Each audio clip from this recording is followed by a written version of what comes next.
Welcome everyone to Beginner Bracket EU Training Grounds 27. We have a bracket here now with a lot of new faces actually, and I am Scoop, one of the commentators here, and with me I have Crazy. Hello, Crazy. Hello. Yeah, energetic as ever. So we have a couple of people here that sign up for this beginner bracket. Some of them are completely new. Either they're new to the Grand Blue or they're new to fighting games. And this is a perfect spot for you to be at, because we're going to give you advice. We're going to try to hype up cool moments you do. And we're also going to make sure that you have fun with it as well. This is also a form of tournament experience you get as well. Swiss format is not that common in fighting games, but it's the best format because you will always fight at least 4 people. Currently, it is an odd number of sign-up. That means one person is always going to get a bye round. That happens when it's odd numbers. It doesn't mean you're disqualified or anything like that. It just means like, oh, it's just a bye. So don't worry about that. And if in our first match, we have, what was it now, Crazy? Was it Wulug versus Snowwow, Wulug right? versus Snowwow, yeah. Ah, perfect. I have a hunch that Wulug plays Anila. A slight hunch. Yeah, it's kind of obvious. Wool and then, yes, Blog. There we go. And Snowell is on Fairy as well. So that's going to be interesting as well. Fairy is a more like, I want to say a bit complex character compared to like Catalina or like Gran or anything like that, because they need to set up with the GG, they need to zone with their whips, they need to be careful with zoning as well, because if they whiff one of their big hits and the opponent is near them, it's gonna get hit. Sure, and also Fairy's combo game is also like a Fairy's combo game also goes right into setups as well, which can be difficult. Yeah, if Fairy has you in the corner and the GG comes towards you, you're like, oh no. And Fairy's all the way back there, and well, she's safe when you're in danger. Yeah. Bro. Oh, green. Look, it's going with the green plan. I haven't seen that weapon before. With the bamboo spear. Bamboo whip spear, that's interesting. Good skip there. Ooh. Okay. What's important here as well, in Grand Blue, you have a block button. It will automatically block you when the people switch sides to you. What we saw with Anila here, she can switch sides pretty quickly, so it's important to use the block button in that situation. Also, yeah, the block button helps with like people mixing you up as well. Like they're going back and forward, and you're like confused. Block button. That was a nice setup. That's some good combo. Yeah. Good there, because what's also important here as well, in this game you can run a lot, but if you run and then try to block, there's a window where you can't block. Be careful when you're running around, because there is a slight window you can get punished for it. Yeah, you can't run and block. Yeah. But you can walk and block. Yes. Walking also generates more meter for you than running, so that's also important to know. Sometimes it's better to just do a meter dance, like back and forth a little bit, so you just gain a little bit more meter. True. Also, can make the opponent more scared as well if you walk. Oh yeah, it's more menacing. Good throw into the corner. Hops up into the corner themselves. Good blocking here. You can also use here. In this game, there's something called the Brave counter. That's when you're blocking and use the Brave strike input on a hit. If it hits the opponent when they're doing an attack, you pushes them away and do a hard knockdown on them. That's a very, very good defensive tool on like multi-hits as well. If some multi-hits you cannot cancel early on, so if you notice your opponent is mashing constantly, beating them away to give regen. That's important. Yeah, it definitely is. Honestly, a Brave counter is a really good tool as a get out of jail free card. But don't use it too much because your defense goes down and it can be pretty dangerous. Yes, because up where your life bar you see 3 crystals. Those are the crystals you can use for Brave counter and Rage strike, Rage chain comp. Good pull in. But if you lose one, nothing happens. You just lost one and used one. If you lose another one, you take more damage. And if you have 0 of them, you take so much extra damage. Every damage you hit. So you need to be careful. Yeah. And if you land a super, you get it back. Yes, that's So correct. it's like a stock system. You drain it from the opponent. So the opponent loses one and you take. Yup. Oh! That would be cool. But unfortunately, you're in the air, and being in the air is pretty dangerous. No, it doesn't get blocked. But no, it doesn't. It's also a big enough bracket, so sometimes people like don't block when they wake up. But blocking is really useful. Sometimes it's better to block than mash. Yeah. When you're waking up. What I mean by mash is basically just spamming one button. When you're waking up. Usually mashing is as Crazy said, smash your quickest button. It's usually the light button. But in some situations, some characters can mash the heavy button and stuff like that, but that's more like advanced stuff. But usually, at the starting turn, mash either throw or light. Yeah. Fairy's fastest button is a 2L, but it is pretty short range. While with Anila, she can smash reliably with her like lights. For Siege, no, I'll do some setup there with Fairy as well. That's really cool to see. Oh, good escape from the corner. Also, yes, obviously 6XL is broken in this game. You abuse it, you get plus frames. But if you go 6XL into 6XL, there's a short window where you can get punished. True. But it also makes you like, it's your turn, but yeah. So you can do like another light attack. But if you do it again, obviously, if someone mashes, you cannot get to punish. Also, what you also see in higher levels is that people also use 6XL to more do like in like corner combos and stuff like that. When they do this big hit, they get pushed away. They use 6XL to catch them just before they land on the floor. But that's more advanced combo stuff. Yeah. We've seen very good pressure here from Wooler though. Yeah. It's very good pressure, but what I advise is like stagger pressure, like do delayed lights. Oh, nice pickup. Very dangerous. Good luck. Oh, and good and drop. I did like how Wooler did like a close heavy to kind of pick up the mash. Combo. Now you need to be careful here because what's also important here as well. If you have a 100% meter, that's all Snow Owl do as well. You could have sealed the deal in one round quicker. It's first to 3, not first to 2. It's first to 3. It's first to 3. What's important, if you have a 100% meter and the opponent has a little health left and you know like 2 hits super seals the deal, you do 2 hits super and you seal the deal. Instead of trying to do something complex and convoluted cool looking combo, seal the deal, keep it simple. And also you can obviously there's like super scaling as well. That's like a super scaling. I recommend like when you hit, like do a super, and if they're gonna die, do super as early as possible. Because if you like hit your auto combo full times, then you might not kill because it scales like fully. There's some opportunities here you could have BC'd Wulog, like during the pressure. That would have given you more time to like set up the GT, good mashing. You set up GT, whip more. That's a nice combo. It's anyone's game, but the big 2U is We did see one heavy rush, heavy dash attack, that 668 from Wulog as well, that connected. Also, if Snow Owl was listening, that move that is the 2U, which is a pretty big hole. It's a low, so you have to block the low. Yeah. A lot of 2Us are low. True. I don't think any 2Us are mid or like normal. Yeah, most good counter.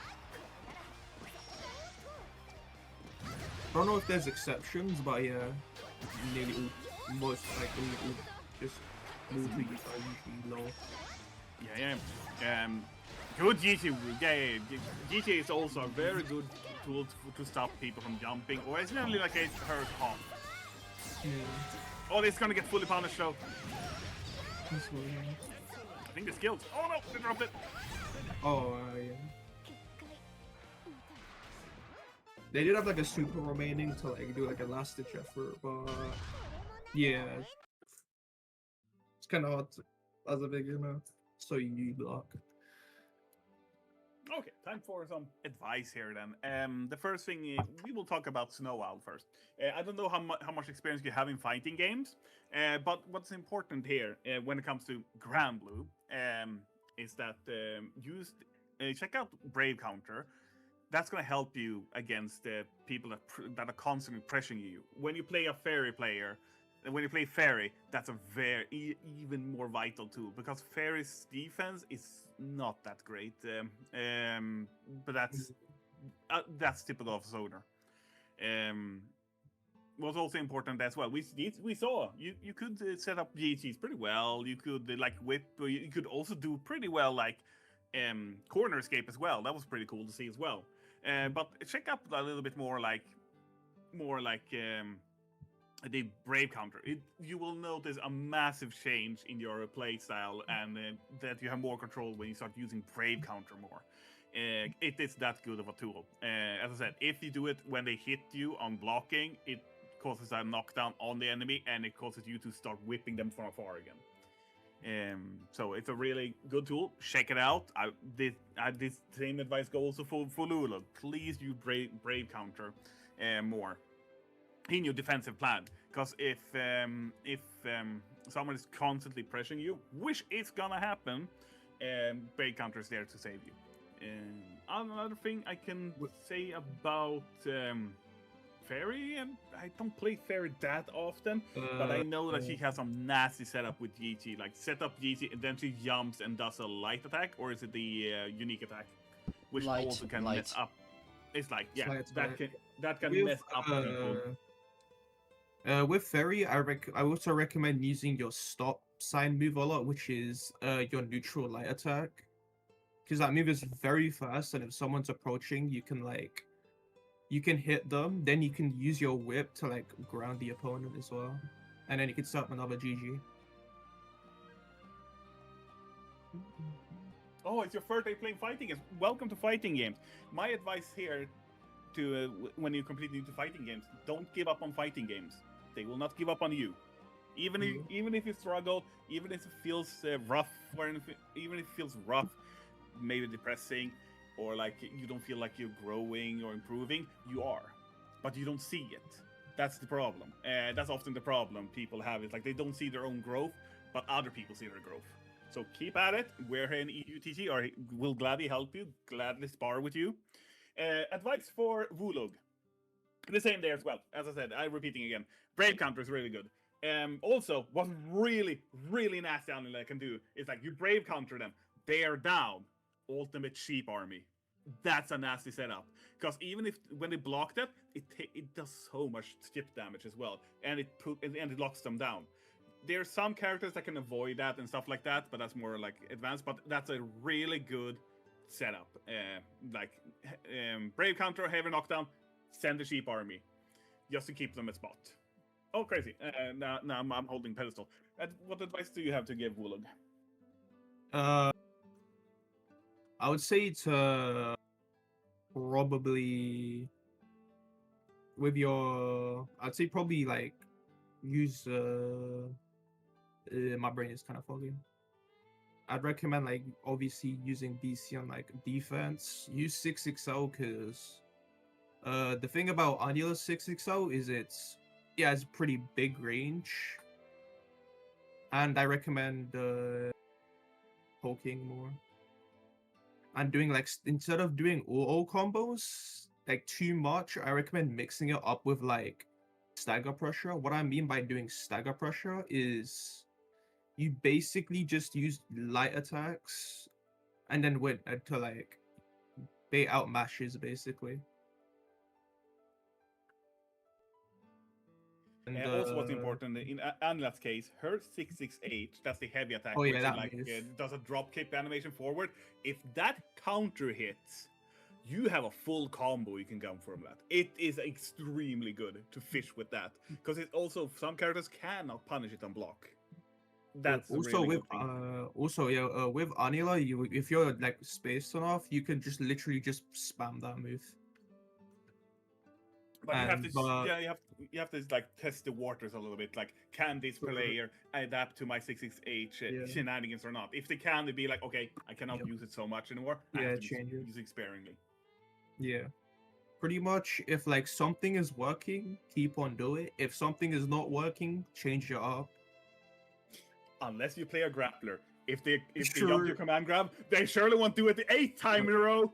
If you're playing a grappler, all you think about is grab. That's the only thing you think about. So true. And the opponent is like, surely won't try to command grab me again. Like, oh, you don't know me. There's an air grab, there's a neutral grab, there's a grab, there's another grab. It's endless. Why is the grappler up in the air with me? Oh no. Ladiva having a 5-frame command grab can be used on defense. She needs a trust. But otherwise, I don't have any more advice to say. Keep at the game. We're going to get a big, massive patch in September, 17th of September, and I hope to see you all like improve to then as well, because we're going to get Switch players. Switch 2 players, precisely. So that's going to be really fun. I have a Switch 2. I'm getting the game for Switch 2. So because I want to support the game. Yeah. It was 3-0 to Wulug. Yes, 3-0 to Wulug. And also, if you're basically new players to this game, that's a good thing, because like a new patch is coming out and it's probably going to be pretty big, so you can like adapt to it. You can like adapt to it pretty well, rather than like the old stuff being stuck on your head, which can be pretty rough. Another thing I was thinking of then when you're starting fighting games, it's like try to find a character you vibe with the most. If you find a character which you like the playstyle, the personality, heck, the music of the character, you're gonna stick to the fighting game longer. It is that simple when you start playing a fighting game. If you find a character you vibe with, you keep playing them. Ignore tier list as a beginner player. Even if they're a low tier, I still recommend them because you're still having fun. If you like them. Yeah. As a beginner, you don't ignore the tier list. Ignore what the top players are saying about, because they play the game differently and what you are currently playing. It's good to check how they do combos. That's fine, but their neutral game is vastly different what you are currently gonna have to go through to get up there. So don't worry about it.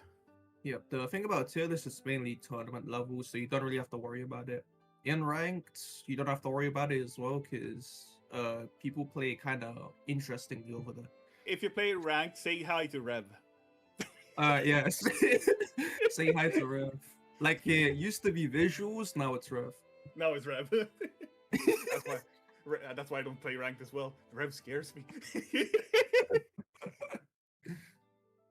I didn't bother to play ranked 2 times, but I might hop on ranked. Because all the time I hop on ranked like 4 o'clock in the middle of the night, like, I hope it's safe. Real.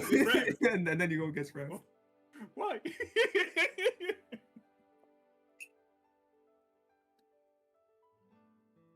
Also, stuff about IDS coming out, he looks very cool. He looks really cool. And the level as well with him looks really cool as well. Yup, and then the fact you can go into install mid combo is sick. Kind of wish we had that more. Like, I wouldn't say no if Uno could go with that as well, because it feels like he would do something cool mixes with it as well. Yeah. Uno, they kind of reduced his lockdown and gave him some weird stuff, and I'm like, oh, that's cool, I guess.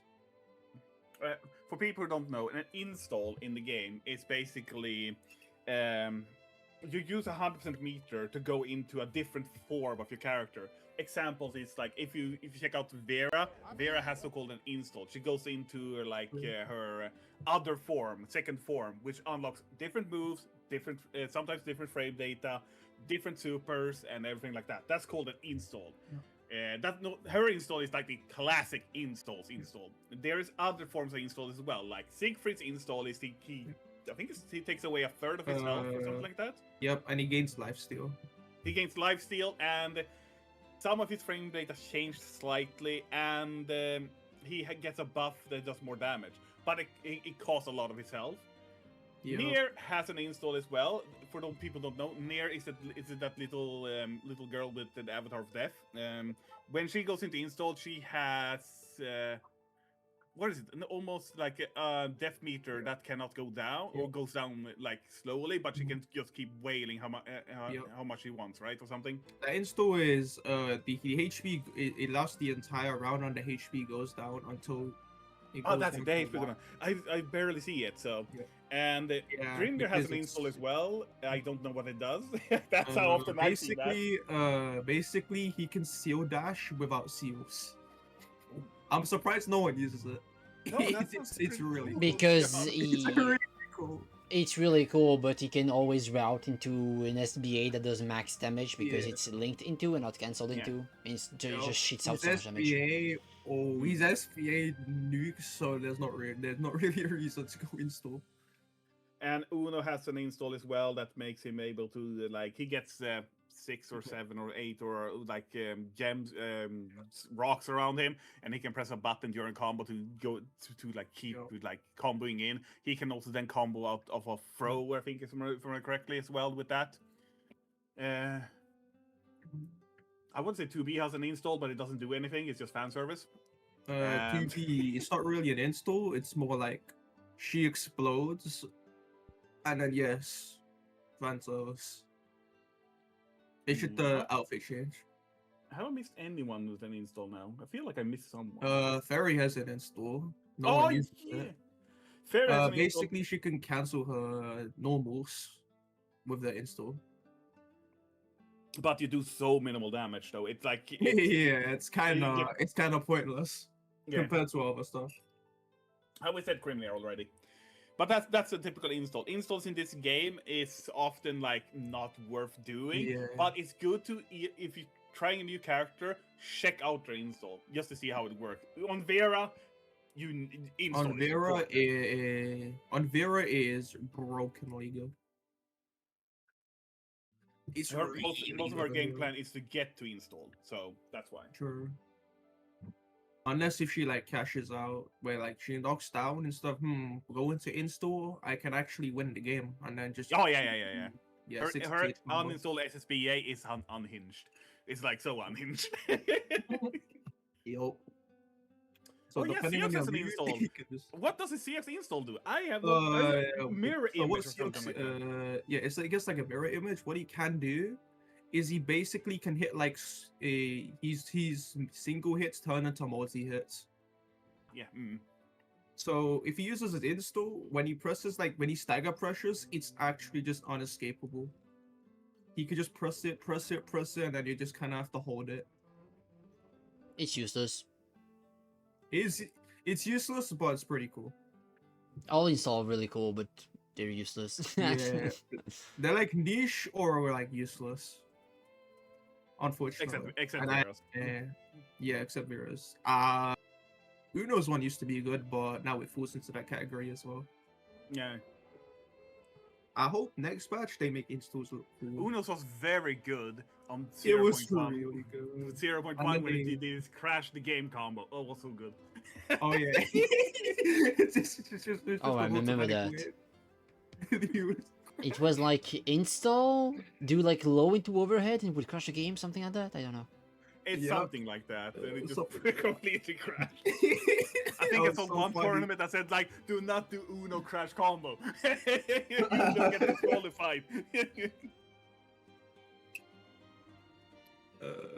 SEX is also pretty solid as well, but that's also situation as well. Oh, we have our next match. It's a Belial mirror here. A Belial mirror. It's Dra. I didn't see the name in time. Tarasura versus Kirino, I think it was. I was right. It's Summer Bilal versus normal Bilal. Suntan Bilal. Yes. There we go. Okay, so with Bilal, there's a thing called Far Medium and 660. Those two moves do your taxes. Also, Bilal has a really good fireball. Yeah, like Yo, his entire kit is really good UDP there. Now we see the use of the Brave counter here. Let's talk about the last set. Good command grab. Good command grab. With the command grab, you can mash it, by the way. You can jump it as well. Against Bilal, corner combo. But against Bilal, you have so much to think about. That'd be like, oh, I get crap. Yeah. But that's his whole kit is like that. Yeah. He has a lot of gimmicks, but also like a lot of good stuff. Like that, like you keep blocking and then that just comes out. Nice challenge in the air. Bilal was also like a character. If you're new to the Bilal Bilal's combo game was also very weird to get used to. Nice, 5 swap hey, into combo. Good combo. Oh yeah, that's 5U. I was about to say that. He has a really funny 5U. It is so punishable though. But in some situation, if you do it like that, it's just 3 damage. His 5U is quite interesting, but yeah, it's pretty punishable. We're seeing Dressler using command grab a lot. No super, but it's gonna kill. Yeah, they're catching. With this SDA, this should be scaled, so I don't think this kills. Yeah, it doesn't kill. But it's anyone's game. Just fireball. Oh, that is a perfect DP. Blue Ampere.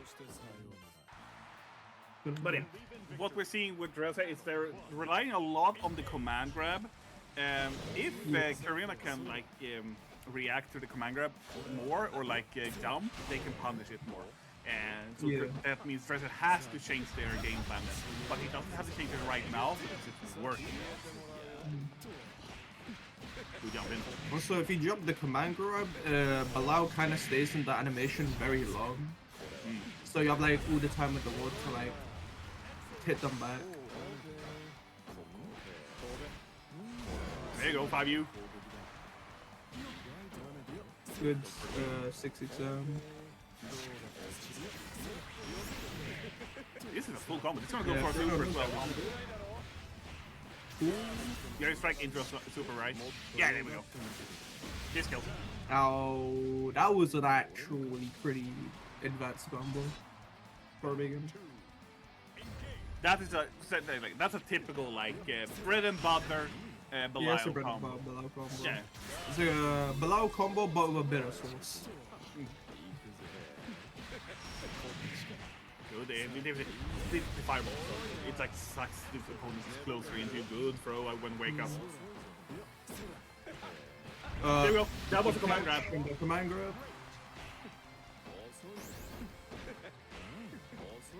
Now Corona will start to catch on.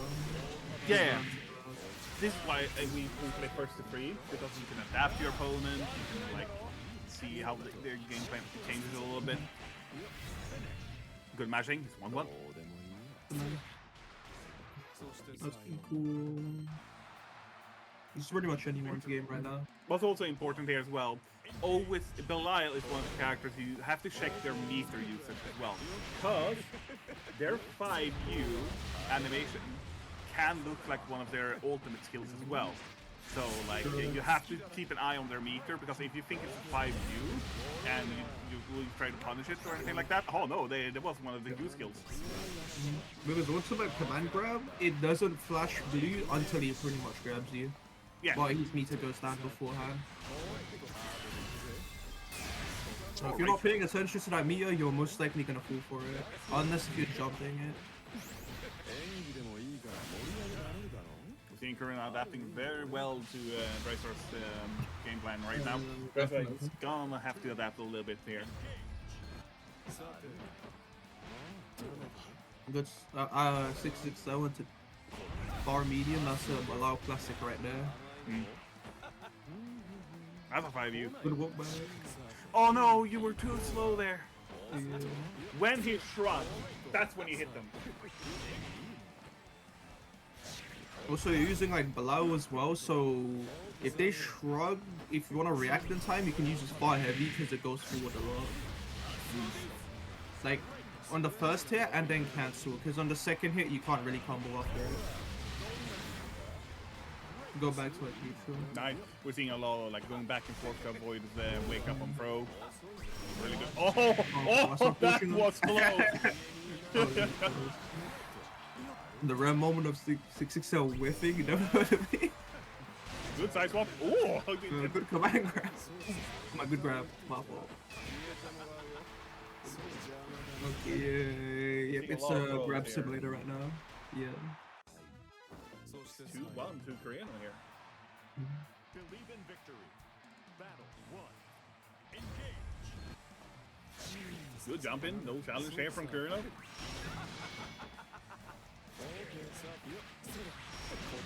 Fireball into a combo here. That's good. Yeah. Side swap into the other corner here. Pushing a little bit here. PCs. Nice. Mashing. Should end with a super, I think, yeah. Oh, no super. They're keeping their... Oh, they didn't have 100 meters. I looked at the wrong Belial. Good command grab. No escape. They know. They know the secret tech. What's also important here as well. If you DP and the opponent blocks or they just out of range of it, they can get a counter hit with heading. It's extremely dangerous to DP. You need to be very careful with DPs. Also, Balau has like a medium DP, which is really like really deceiving.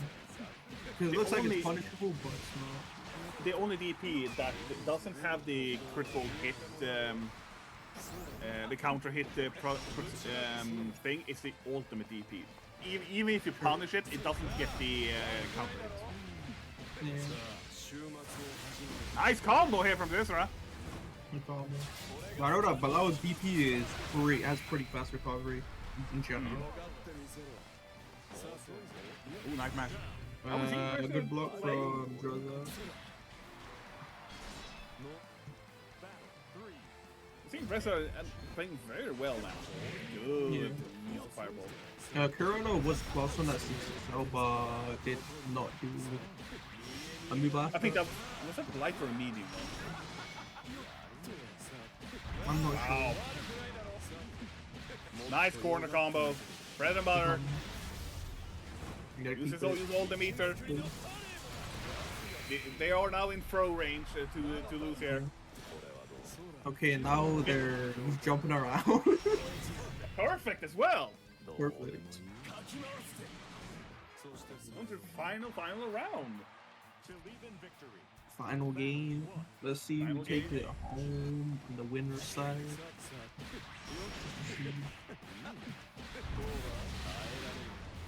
Nice work there. Nice mashing. Good combo. Passes back with the DT. Beats away. Goes for feet. He does that often, actually, I noticed as well.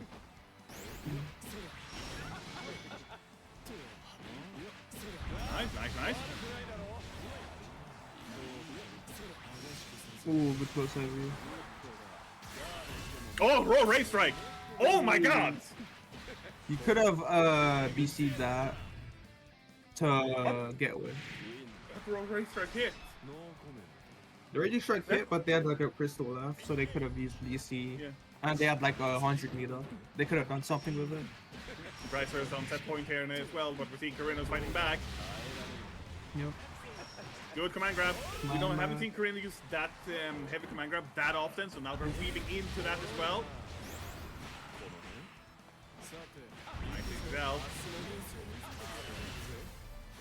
There's Gen only 2 one version. more hit, and we go to Big double one, weak. they're in throw range now. Yeah, one throw and they will seal the round. Oh, good Ooh, blocking! good block. Being very patient. I like to see it. Double Luigi. That means it's Double the Luigi final time. round of the final set, first to three.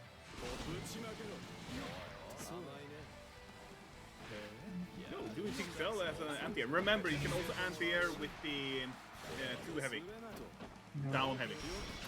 Yep. Now the pressure is very high, so we're kind of seeing.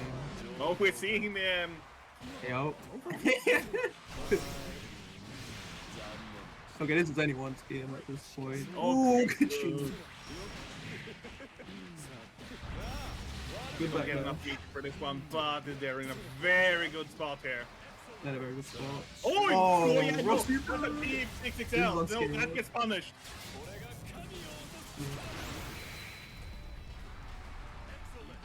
Oh, wow. That Good gets grab tied. for the catch barrel. Oh, you need to be careful. They're getting shipped slowly but surely. Yep. Bilal with meter is always a menace. No! Oh, no. Oh, Ooh, God. You Yo! wouldn't have died there. They could have pressed anything at that moment, but they pressed Raging Strike. That's unfortunate, but they still took the game.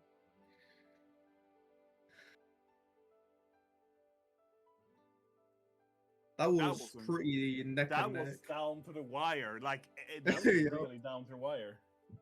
I didn't even... Definitely was. It's fine. It's fine. Now, feedback a little bit here. For Dracira. The same feedback I gave the last round as well. You started using BCs more at the start, but then you stopped using it too much. Try to like weave in that a little bit more in your game plan as well, especially when you get pressured a lot, which you got. You also did good things like the first couple of rounds. You had a lot of command grabs, but then you noticed you started getting punished for it, so you stopped using it for a long time. That's good adaptation. Otherwise, you would have lost sooner because Kureno adapted to the command grabs. For something else, you use 6XL pretty lot, but I didn't see much anti-air like with the too heavy. Too heavy is really good. Like practice that in training because they have like you can train like an opponent jump towards you, you too heavy them, and then you can do a combo from it as well. They're very simple combos, and so you can do that to get more damage. But a lot of people has the anti-air down to a T, and it gives you corner carry and everything like that. So practice that, and you will be doing much better in the future as well. So BC practice, anti-air practice. You can also do 5U a lot more, if you ask me, right, Crazy? If they're punishing it, I don't recommend it. If they're not punishing it, you can use it. And what advice have you Like, give no, Dracira? something.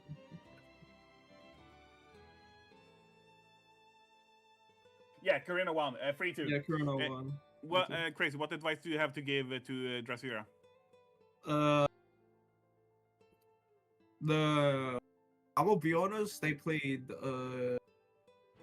those two Bilaus on the screen, so my brain is kind of all over the place. But yeah, I would say with the 5U, I'd say be careful with it, because if someone knows how to punish it, and I'd probably say like try to like learn like Bilal's like pressure game. It's really good. Your combo game in the corner was good. Like The combo game was good.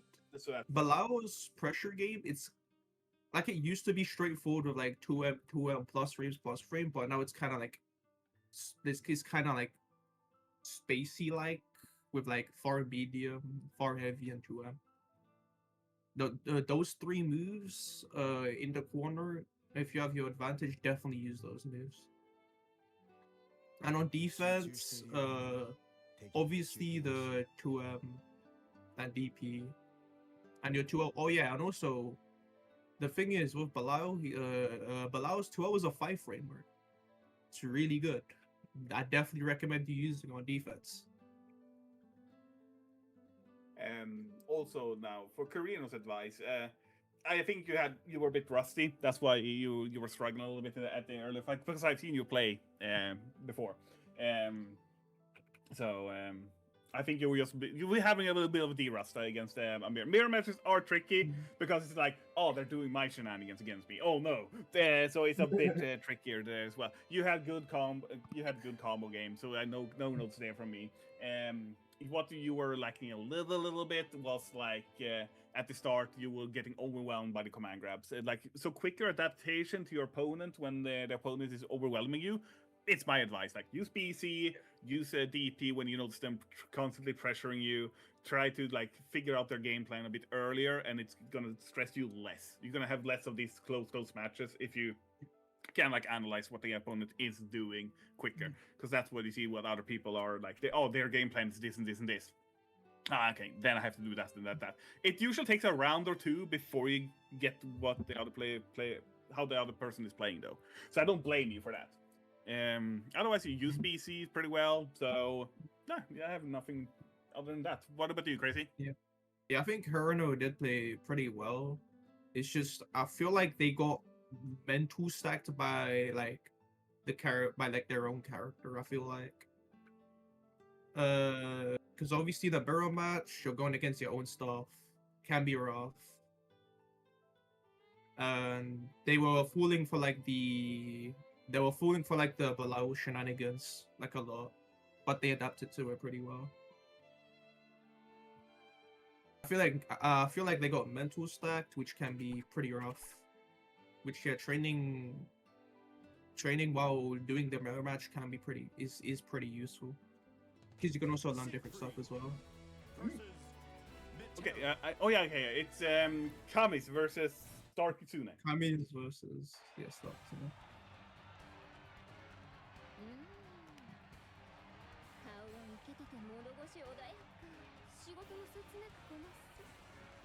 I was looking away. Which character is Kamis playing?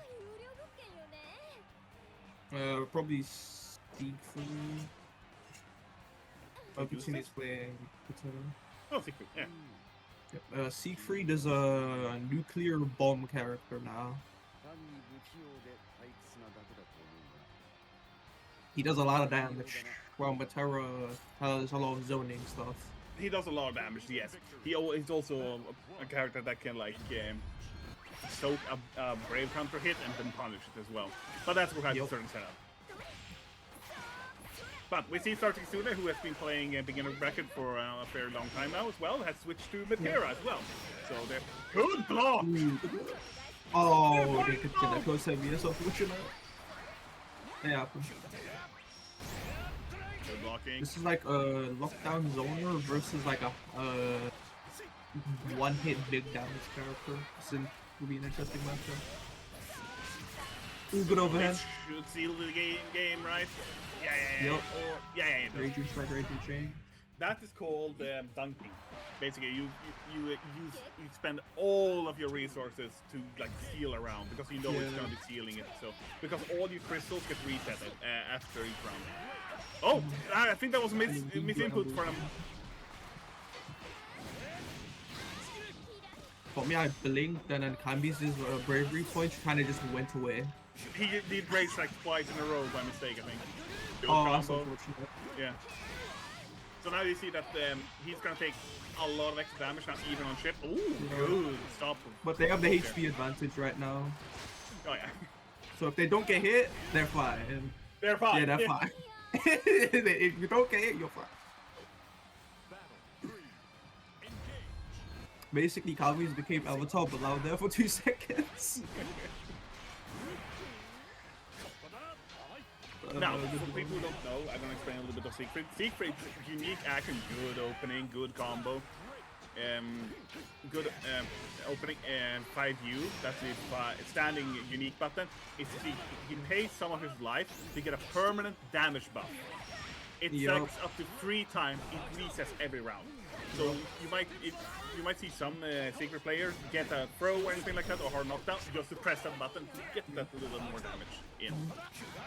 Also, learning the you can like learn a combo that you can do it like 3 times in a row, and then just hit one more time. That's a guaranteed kill, which is pretty good that he has that. Good BT. But only use it if you have like higher HP. No. Because if you're chip reach Good use of the U. Yep. That U fireball is fast. Yep. That U fireball is literally a brick wall. But Matera can use like ultimate fireball to like bypass it. Oh, hers wins that, or is it doesn't clash? I'm not sure, but I believe Matera's U fireball has the ultimate fireball has the highest priority of the game.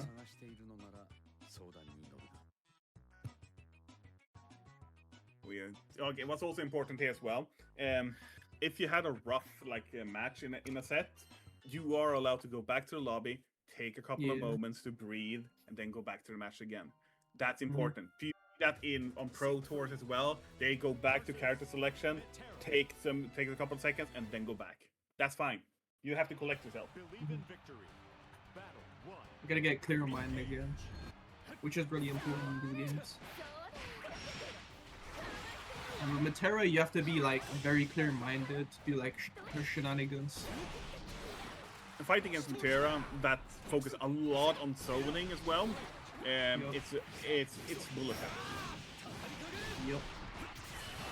Good combo. Oh, it's Goes into super. Oh no!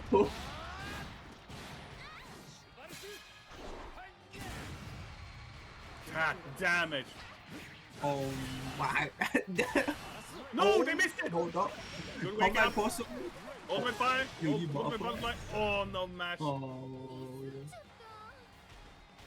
I recommend with Matera, if you have like U Barfly, I recommend not to go towards the opponent and keep a distance, and I recommend keeping a distance and still keeping the pressure off of her arrows. Good pressure here from Star. Oh no, yeah. That fireball is too high up. You can't skip over it. Especially against Siegfried, it's better to not go close to him and just chip him out slowly. You say that at start, as soon as he just rushes in, does the combo. Yo, it's true, but if Siegfried anti-airs, that's GG's. We're seeing as well, Kamt is doing something smart as well. They're duck covering as well, because some of Matera's arrows goes over the head. If you're ducking. There's no bravery points left on Sarkisune. That means it's just one hit from Siegfried. Most likely he's gonna kill Sarkisune. Needs to be careful here. Good. Be careful. Keep space. Careful, fireball's coming out. Oh, good work. Rolling. Hey, alright to you. Splice in. It worked. It was very risky, but it worked. Good. Roll. Okay. I don't think I've explained that as well. Ooh, good parry. In this game, you can roll forward. You can do that to avoid projectiles. Characters have slower or faster rolls as well. Yep. I think Siegfried's roll is on the slower side, right? Yeah, it's on the slower side, but the thing about Matera is she could like kind of spam arrows with like very low cooldown. So she can do like a Good ultimate arrow, ultimate butterfly. Good lockdown with the arrows. Oh no. They don't have any bravery points now. They have to be very careful. Ultimate arrow good. Yeah, we're seeing classic Matera zoning here from Sarkisune now. Yep. I recommend Sarkisune to keep that up because Lediva has rolls as well, but her role is the slowest one in the game. But Lediva's role has a unique thing that she can roll, cancel it in the middle to do a command grab or a command grab super. That's amazing. It's really funny when it happens. So if you're going against the zoner, you just screw them over. They press a button, nope, they die. Good lockdown, keep it on. And we're seeing Sarkisune is focusing much more on zoning right now. Yep, just spam those arrows and just play the patient game. That's what you gotta do in the turn. You're gonna have to let Siegfried get close to you. Because if you go into a fireball with Siegfried, Matera's gonna win. And Matera has more tools to deal with that. Disrupts that. Unfortunately, they can Fine. cover. This should kill. Oh, they didn't pick it up!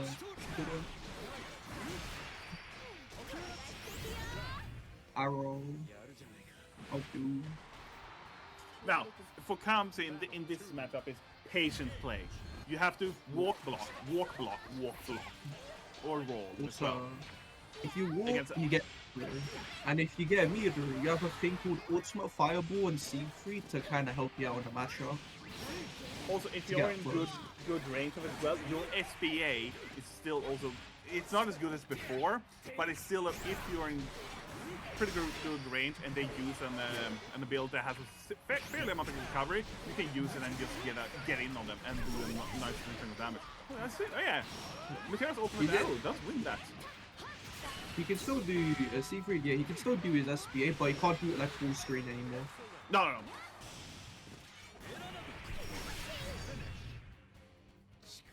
And running against Matera is not advised.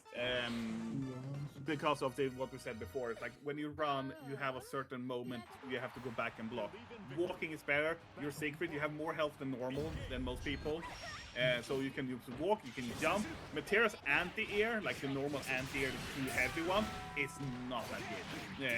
So Matera's defense is not a good start there for you now, Camus. Matera's defense is not that good unless she has the ult bar fly up. Then she just has like insane defense. That's like the only time.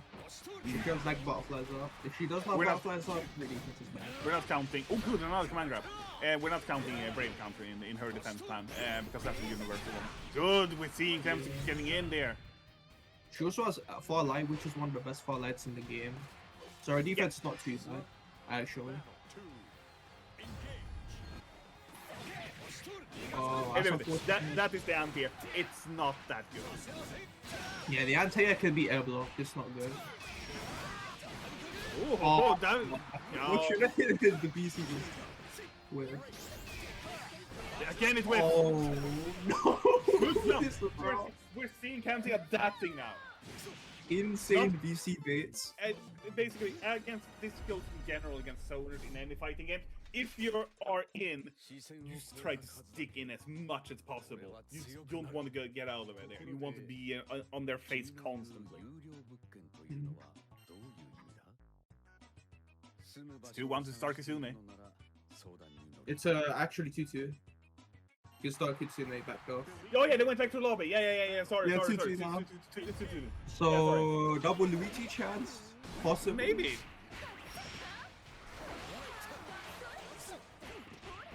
Rolling is good, but if you roll just without any frets and stuff like that, you get hit like you did before. But this is a good combo. Good combo. Into a corner. Ooh, when the command grab to the corner, Yeah. amazing. But unfortunately, buff light arrow, gold burner, Nice good reversal. TP.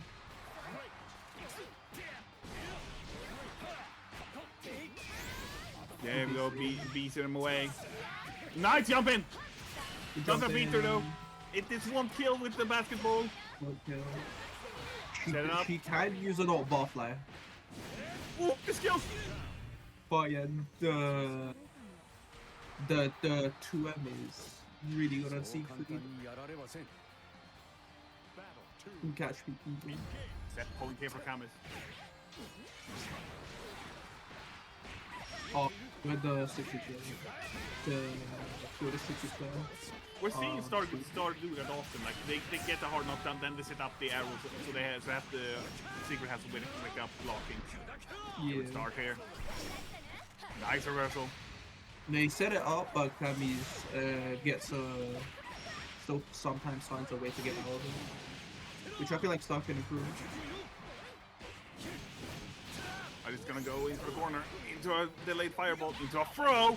Next throw, we will seal the deal here. Doing reversals. They need to be careful. They have 100% meter here, so ultimate fireball Okay, might. see the patient game. Well, there you go. Or a raw SSPA. There we go. There's the ship point. Oh, jumping that's you. unfortunate. There goes that whiffed.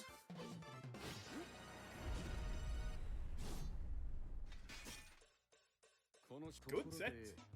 That was a pretty good set. Yep. 3-2 to Camus. Mhm. Nah, when it comes to advice, we can start with Camus here. You adapted to the zoning game plan. You started like slowly adapting, going more closer. But when you got in, you were more aggressive. You tried to stick in as much as possible.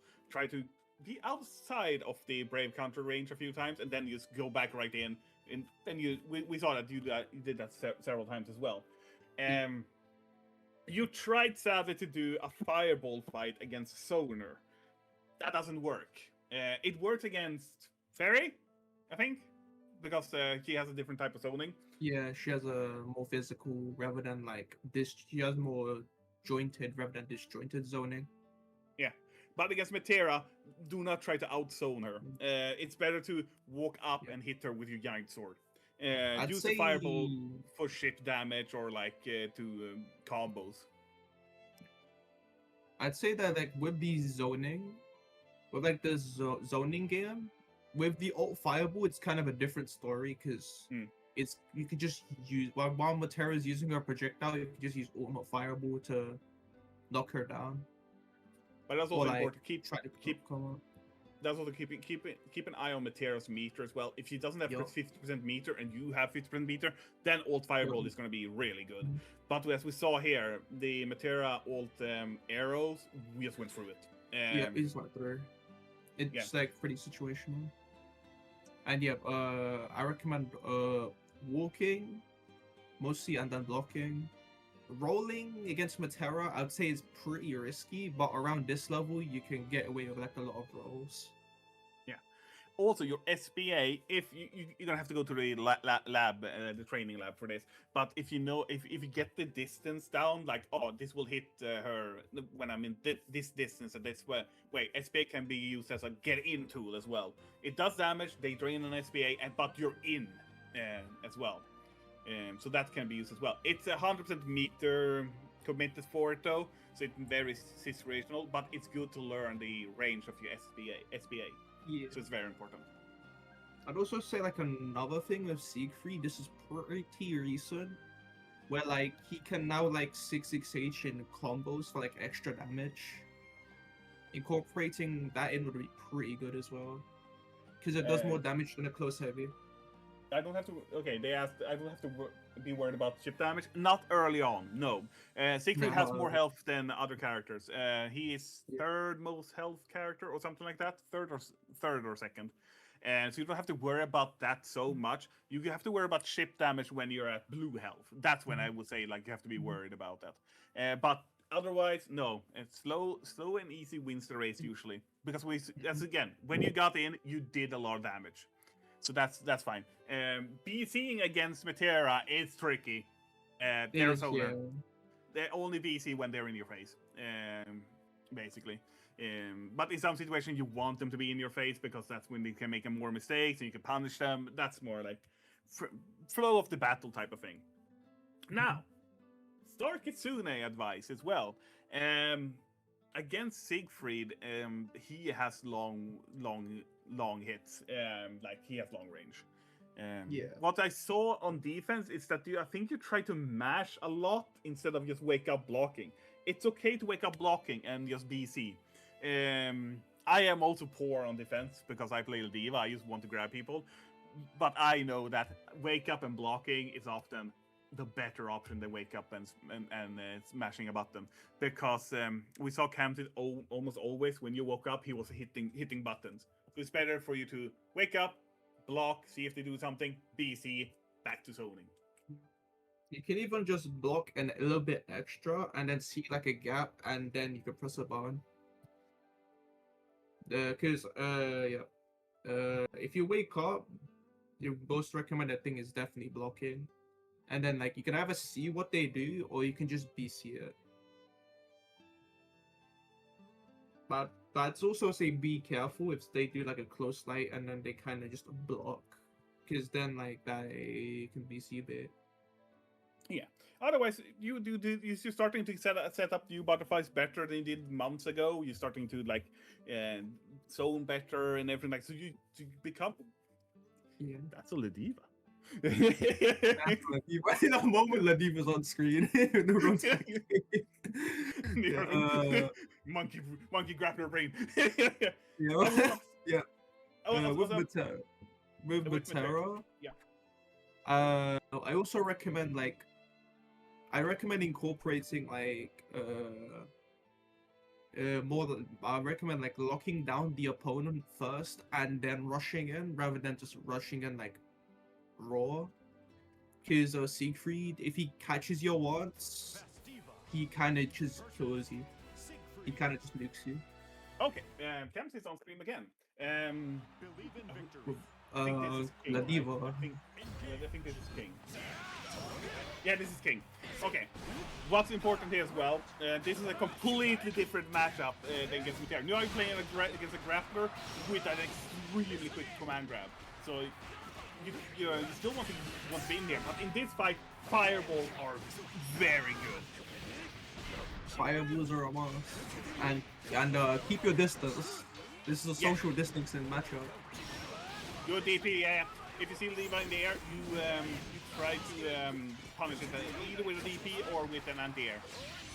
Oh, you get grabbed. No! Big. Okay, so this is pretty dangerous for both of them. Yo, one hit, 0 baby points. No, this is the typical Ladiva game plan. Yep. Okay, I lost 98% of my health. Now it's go time. The Ladiva classic. Yeah. If Ladiva does SSBA on you, zone them out. Do not let him hit you. Do not let him get in. No, never let Ladiva in, but if you play a character like Siegfried and stuff like that, you have to be close to them as well. Good sweep. You can be close, but I recommend using the stanky leg, the down medium.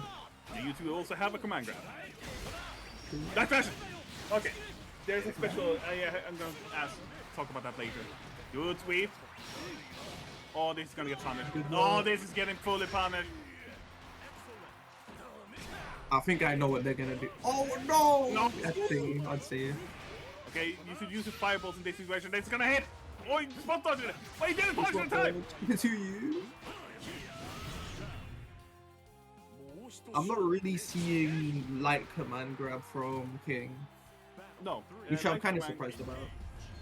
Light command grab is a really good tool, but a lot of devs don't use it due to that. Because it's a bit tricky. You cannot roll that, sadly. You're gonna have to spot dodge it. Oh, gets hit by the DP. I also know it's pretty hard to use as well, so I'm not surprised. He's not taking a risk. Nice combo. Good combo. You do a lot of damage. Gets hit by the underneath. Good to That's a command grab. Oh, command grab. Did pretty good chunk of damage. Oh, I but he just got instead. When the grappler gets command grabbed. Now, there is openings you can command grab in Siegfried's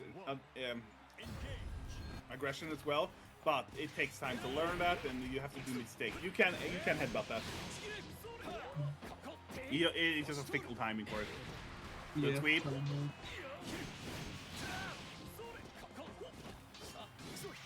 Good blow. BC here will be. There we go. Against Siegfried, you're pretty much mostly block low, unless he jumps. Yeah. Because he's But we're seeing very good like aggression here from Cammy. Not. Good BC. Oh no! He didn't punch that there. It's time to die. Command grab. Command grab. Yeah. We're seeing also like Camps is keeping always Camps in bound. We're seeing also Camps in like keep a good range out of use the command grab range as well. Good. Maybe. Interesting. Maybe they could have 6-6 H there, I'm not sure. Instead of fly heavy. Yeah, they're using the fireball to like keep the pressure going so they don't get grabbed by command grab. Oh, that was a BC that finally got jumped. That's an incredible pressure. What's important when you get pressure like this is use BC, use ultimate headbutt. It has armor. It's there to help you against pressure like this. Because if they press a button, oh, they're getting hit by ultimate headbutt, and it's your turn. Also, correct me if I'm wrong, but ultimate headbutt is also like a parry as well. No, it's not a parry. It's armor. No, never mind. It's a parry, like it's like a parry, Yeah, but not like really a- parry. It's like the reason why I say that is because when Ladiva headbutts, it's slow, but when you hit her, Yeah. she deals it instantly. That's why I say it's a parry. Right? But yeah, it's armor parry stuff. There you go, ultimate headbutt again. There you go, and punish this fully now. Big damage. Oh no! We did a combo. That's unfortunate. That happens. But as you see here, when King started using the ultimate headbutt, it started going better for them as well.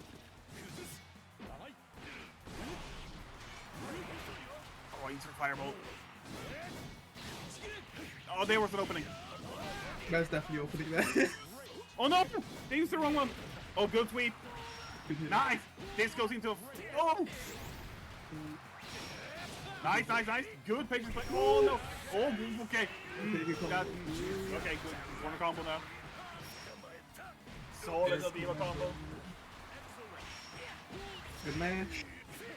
Yeah, we're seeing Kamsi is like has full aggression, but maybe not as good as defense currently. So they have to like be a bit more defensive.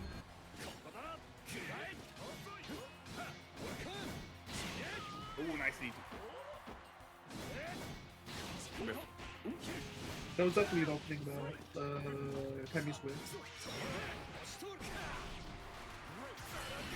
Oh, okay, that was answered there. Strike, I'd say. Oh no, they did press the wrong button again.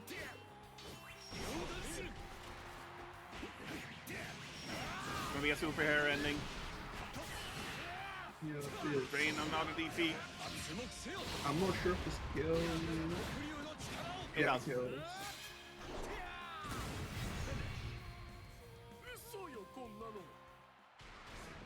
Very aggression play here from Kamsi. Didn't leave King so much breathing room against.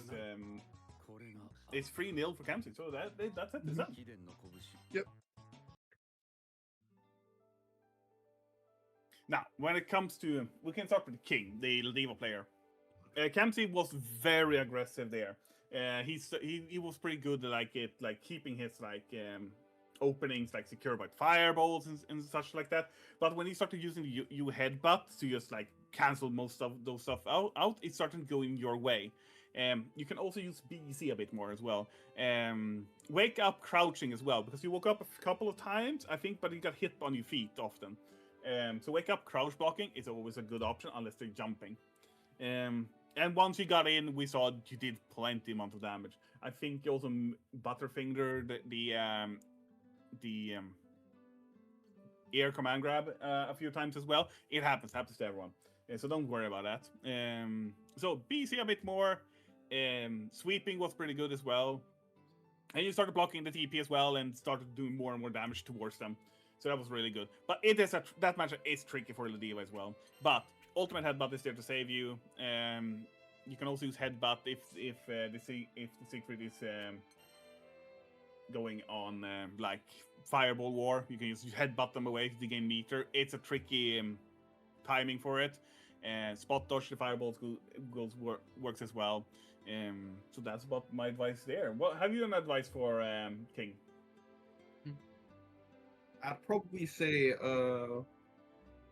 on defense, if there are openings, I'd recommend using your light command grab, because Ladiva's buttons are pretty slow. That's like a good defense tool, and I recommend doing rather than strike mix on the corner, I recommend mixing throws with it at the same time. When you have them at the corner. And also you're kinda just when sometimes you are hitting but you're not like confirming off it. Ladiva's best confirm is usually you do a hit into like 214H usually. Also, a thing Ladiva can do is her 2M, like the kick as well. If that just hits and you have 50% meter, you lariat, it connects, it combos in. So that's what you see a lot of Ladivas do as well. Like they try to fish with that as well. Yeah. It's hard against Siegfried that has long range and such. When it comes to with Siegfried, his DP, if he whiffs, he kind of stands there. So if you don't have the distance, you can use like 5H into like 214. If you don't have like the distance, or like 214U. I think you can also U lariat as well if you're close enough, but not close enough for your normals, because it slows down time and it's you get something from it as well. Often you get a carry to the corner. U lariat, you also get the refund as well because it's on neutral. When it comes to Camps's advice, you did what you're supposed to do in that matchup. Fireballs to protect your whiffs and damage, and just a lot of damage. You kept them like constantly in the corner, but you also got into the grappler gauntlet a few times as well, which happens. But we also saw that one round or two, that when the Ladiva had you in the corner, you were mashing. Try to avoid mashing too much when you're in the corner. Like, it's really good to mash against an aggressive opponent, but if the opponent is a bit more defensive, they're gonna block it and then just punch you back, or do something else that's gonna put you back to square one again. So try to like be a bit more defensive in a fighting game. I know you bought the game to fight, but be a little more defensive for like a couple of seconds or two, just to see what the opponent is doing, and it's gonna pay off a lot in the long run. Yeah. And if you're really desperate to ice, like even after blocking, if they do like a full auto combo, you can like guaranteed brave counter that.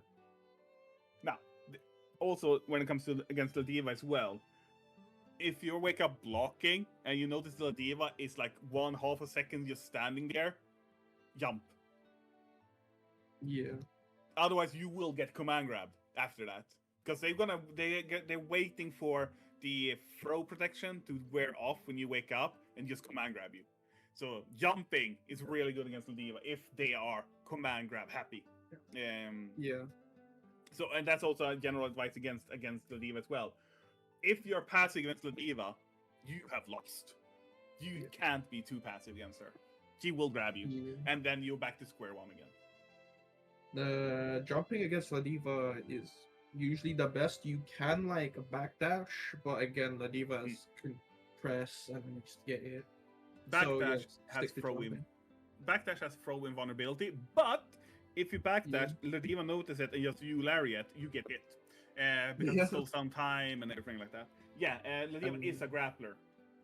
So King plays her more as a what's it called? Strike. A strike. More for strike and then command grab.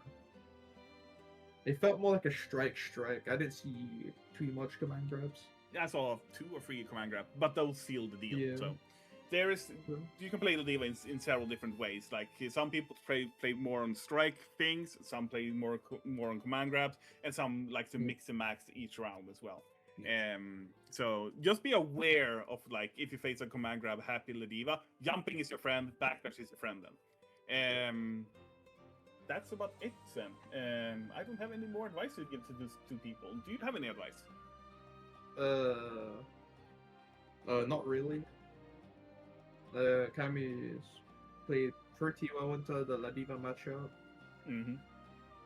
And yeah, with the Ladiva side, you explained pretty much everything. Yeah. On King's side. And with Ladiva playstyles, yep, there's a lot of playstyles. For me, the only thing I'm thinking about is just throw as much as possible, so they have to double guess what they're gonna do. It's pretty fun. And now we just waiting for the next match. Actually, let me No, check I- them. That was last match. Oh, that was last match. Oh, already down. Yeah, it went really fast. So It went really fast. we're gonna be taking a little break here, because we are gonna be switching commentators. You're not gonna hear my and Crazy's beautiful voices anymore. We're gonna have two other commentators. I'm not gonna say who they are. It will be a surprise. So, do you have any final words before we go to break, Crazy? I'd say don't forget to block, even though it might be boring. If you block, you survive more. That means you can you can survive more, and then you could just play your game and have fun. It might be miserable, but mastering it is gonna be beautiful. And also sign up for Duncan Gibbs. There's a Duncan Gibbs tournament every Thursday. Live for 2 weeks. I'm no Donkey for 2 weeks. Maybe Donkey Momo. We'll see. Dunking Momo. Usually there's a Duncan Gibbs every Thursday. Otherwise, there's also a Dunking Momo. So try to keep an eye on the events. The dunking tournaments usually have higher level of players, but it's good to get experience because they play the double elimination, which is the most common form of tournament in fighting games. So sign up, even if you go 0-2, even EVO winners have gone 0-2 in tournaments. So don't worry about it. But with that, I say stay safe in the coming week and enjoy the summer weather. Another thing is, you can join the EUTG Discord and matchmake and also talk to people as well, if you feel like it. You could matchmake and ask you can ask for different coaches and stuff and learn if you want to learn a more specialized stuff or in general, you can definitely DM the coaches, or you can do coach matchmaking, or you can go against other beginners in the server. So it can be pretty useful.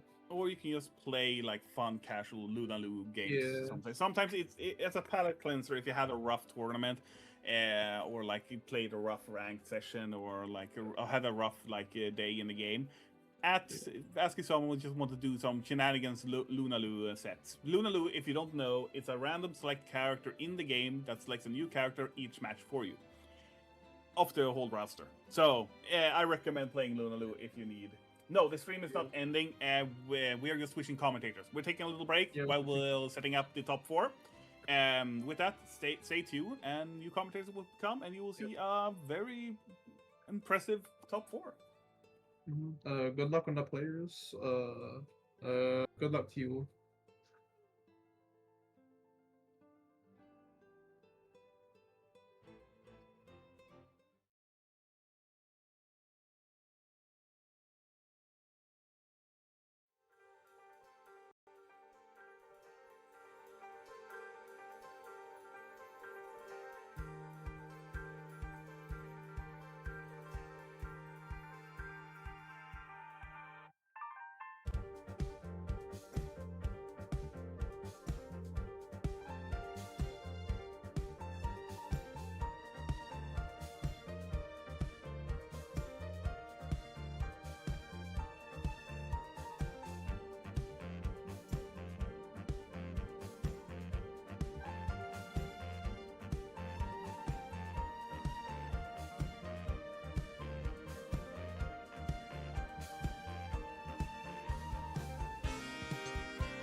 Good evening and welcome back to Beginner Bracket.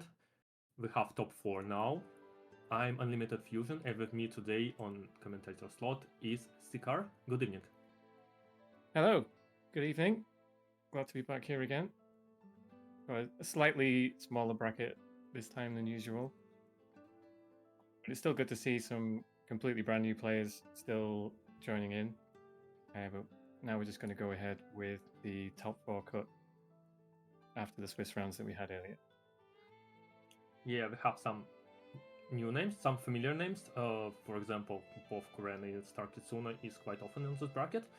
Star, as I can see, finally found the characters they're comfortable with, because they were like participating a lot, but they were switching characters, trying to fight themselves, played Jita, then switched to Charlotte, and now they, I guess, finally found themselves on Metera, and we see how they're becoming better and better with every tournament. They're really close to getting a master pretty much, but also they pretty close to winning the beginner bracket as well.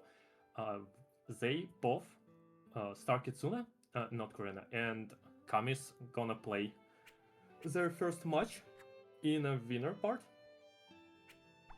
Let's see what they gonna show us. Yeah, we've seen Star Kitsune had a really good set with Drazira in the Hanawi exhibitions on Monday. So that was really fun to watch, and you could see Star learning a lot about the Belial matchup. Now you've got Siegfried to deal with, so let's see how that's going to work out. Yeah, they already played against them in Swiss on a stream. If you missed that part, you can watch it. They actually lost that set 2-3, but it was really close. Now let's see if they could adapt and take that set, or it's gonna be Siegfried player, Kamis, who's prevail again. Yeah, we already saw early on like a good challenge against the Orkan stance, and now Star Kitsune doing a good job keeping Kamis at bay, but he catches the DP there. Yeah, we see Star escapes the corner. We see Star trying to switch between zoning and oppressive, and it sometimes works out, but they're currently in the corner. Just looking for the right opportunity. Yeah, again, challenging the Orkan, that's good. Siegfried can't cover everything with that. Yeah, we see jump in was successful, but clashed and Butterfly did a job and won an interaction for Metera. Oh, that's unfortunate. Falling for the throw bait there, but that's the one piece that Metera has to watch out for against a character like Siegfried is those ultimate fireballs can interrupt your zoning and give Siegfried a chance to get on top, which Kamas has just used there, takes the first round. Yeah, and we see Star being offensive right from this goal. Again, a little bit of zoning. As I said, switching. Yeah, this is exactly the right strategy. You need to mix it up, use the different zoning tools in different ways based on how the opponent wants to respond to that. So we've seen jumping in the air, using the air arrows, using the rain, using the low arrow. Okay, and they're maybe challenging with the ultimate arrow wasn't the right idea, but we went for it. Okay, good tweak with SBA. Both players one interaction and Siegfried getting a hit. Not actually killing with that combo, so a chance for Star. One interaction for both players. That was brave. Challenging the Orkan again worked out. One bit that Siegfried can't answer for is he can't armor. He can't parry a super. So if he does Orkan in your face and you have super available, then that's a threat that he needs to work out for. Yeah. The only thing Siegfried can do is if he goes into Orkan and he thinks you might do super, then he can just wait. But it's quite rare for Siegfried to actually not fix anything. We see Star being hit with a bank check. That happens quite usual during those S++ games. Now it's not gonna be enough to kill this hit from Siegfried, but Star on defense. Good BC.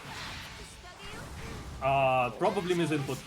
Yeah, sadly. misinput, that's unfortunate.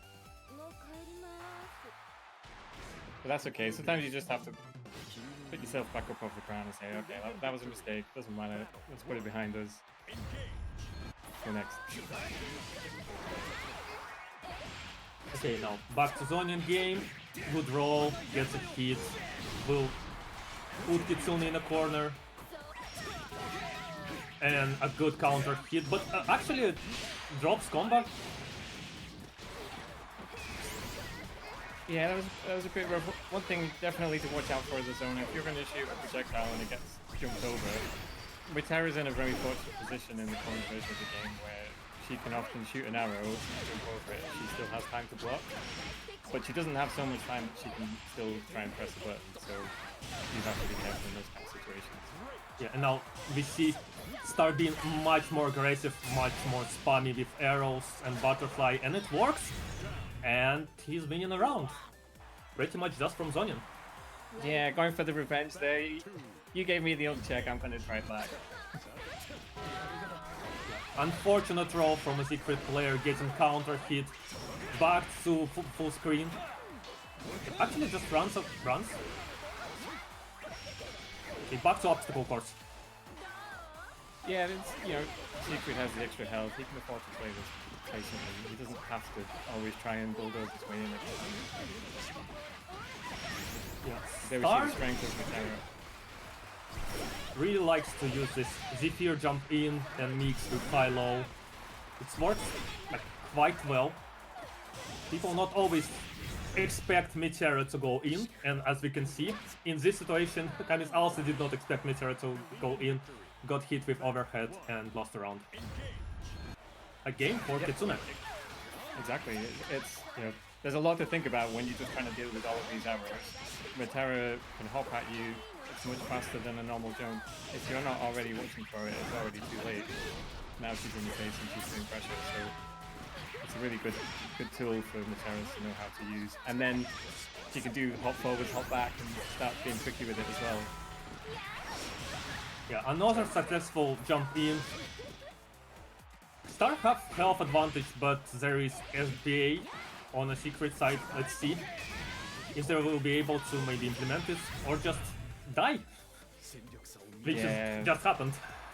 An unfortunate misinput there, a sore throw. Maybe he was trying to do SBA, but he's still holding back. Maybe they actually just pressed, you know, 3 buttons when it's like use skill button and like throw, and it's just decided to give him a throw. Yeah, if you're holding back when you do that, you will get thrown instead of super, so that's what that would be my guess. But again, okay, that's an accident. Let's put it behind ourselves, and Cam is already starting off strong this round. You see Star being, like, kind of found their game being really aggressive with Zonian. And it works out really well in their favor. 2 games won for Star already. Only 1 for Camis. Let's see if there's gonna be an adaptation this time. Yeah, one thing we have seen already, just from the first few matches I was watching Star play on Monday to the games here, already doing a lot more damage off every hit. You're seeing chances, comboing with the whistle supplies. It's the kind of thing as you get more and more used to your character, you optimize these kinds of things.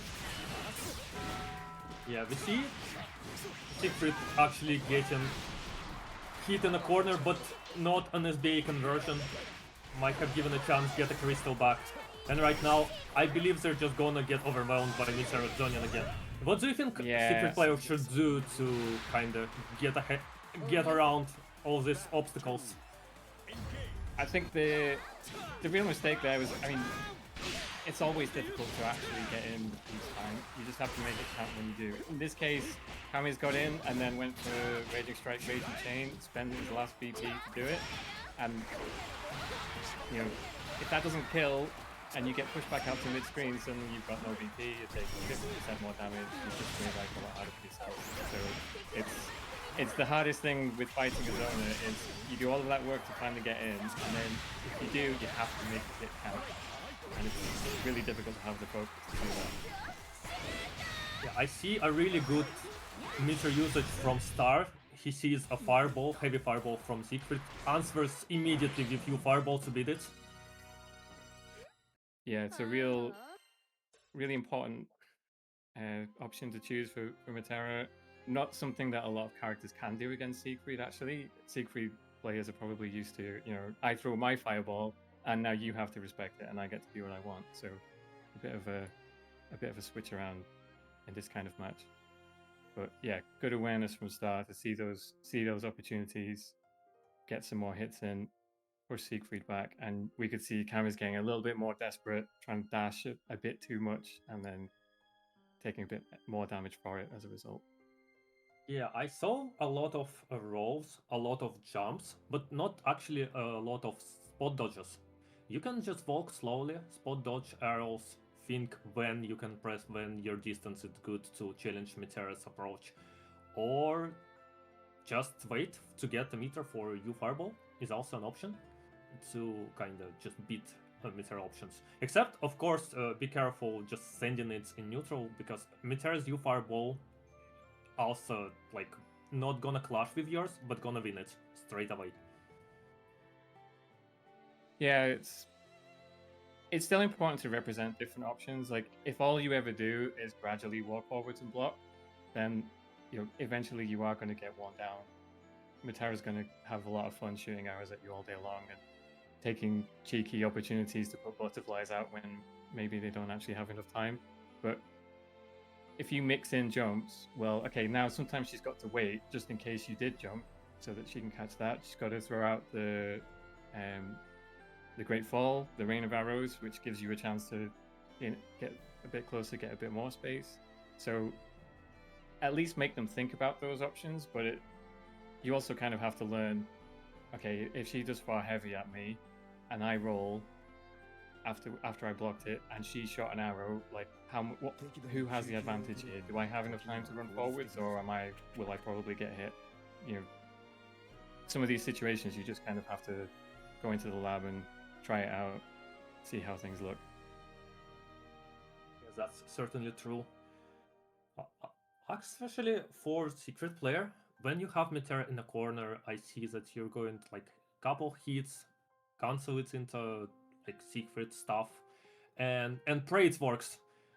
And usually if it doesn't work, it's not your turn, you're losing your opportunity. Try to go for a little bit more strike throw games.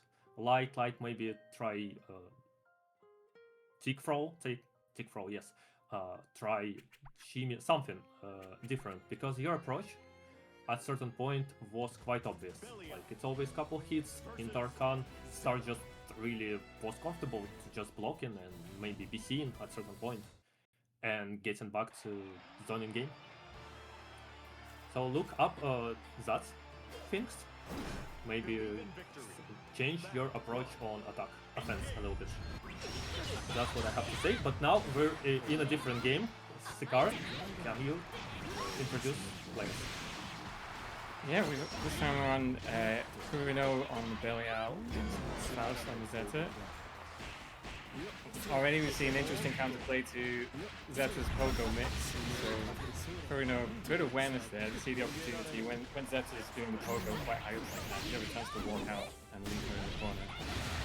And then also uses Belial's parry to trap Faust in the corner afterwards. Yeah, Zeta is really hard character to learn, so it's nice to see Zeta in the brackets. Yeah, difficult to learn how to fight against her as well. But Kurino's doing a good job so far.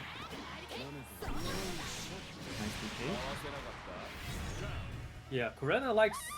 no, that's actually not. It's not. It's a different Belial for bracket who likes 5U. Kureno is actually very careful with them 5U, but it's kind of a really good button, yeah, against Zeta's laser. So Zeta laser is pretty much just can be 5U on reaction for Belial.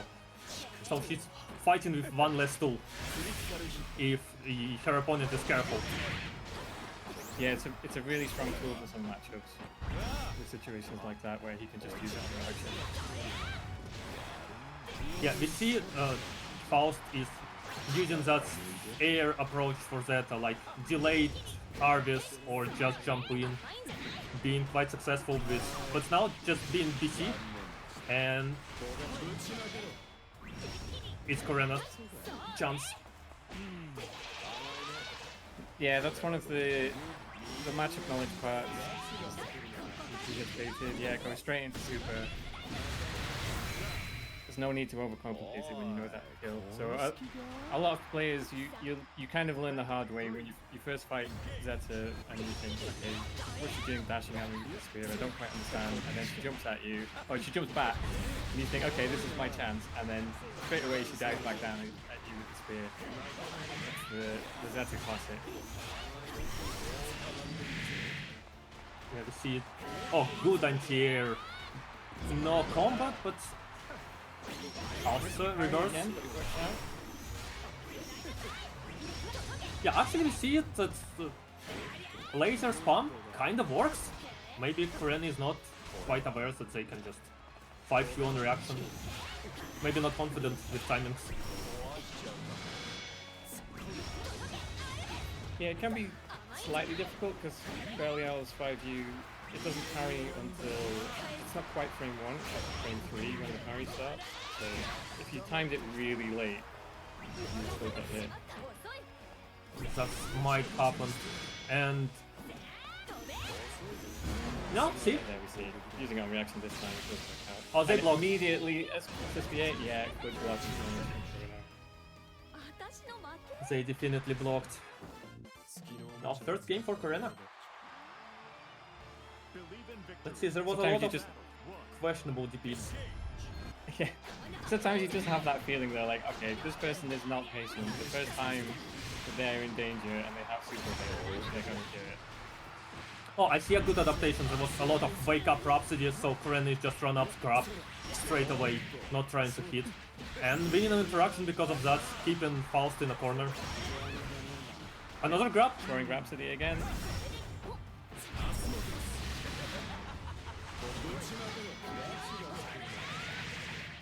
Made it a little bit unfortunate with timing, but UDP will finish the job. Yeah, Faust with absolutely no fear there, even on such low health, still going to challenge and try and fight their way out, but unfortunately ran face first into the DP that time.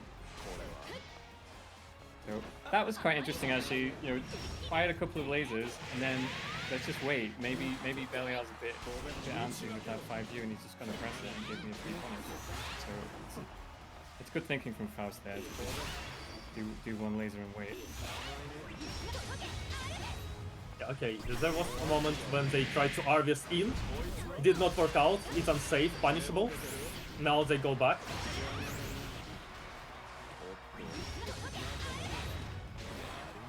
Yeah, and still again with the F11 this time. That was very risky to BC the Pogo because if Zeta's high enough, BC will win.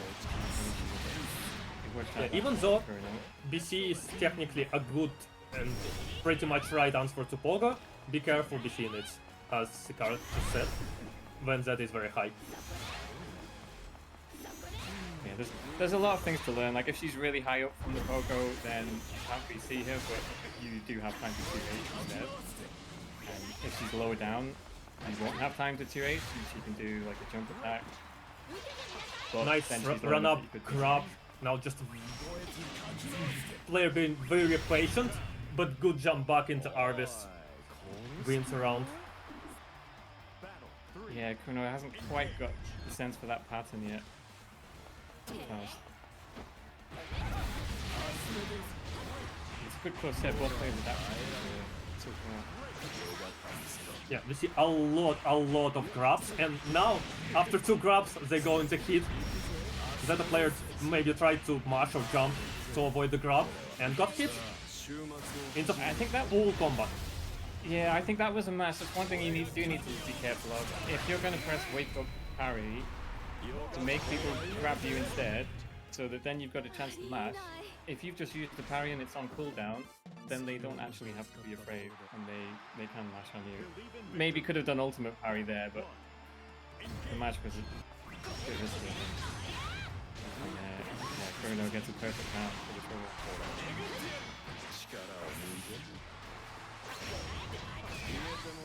Yeah, now See, that was a hate at which you can BC Pogo quite safely. Or actually try to 5U, but instead of punishing, just presses and it's getting hit. Yeah, that was a very late 5U, but Faust just, I think, already had it in mind. That nice head, bro.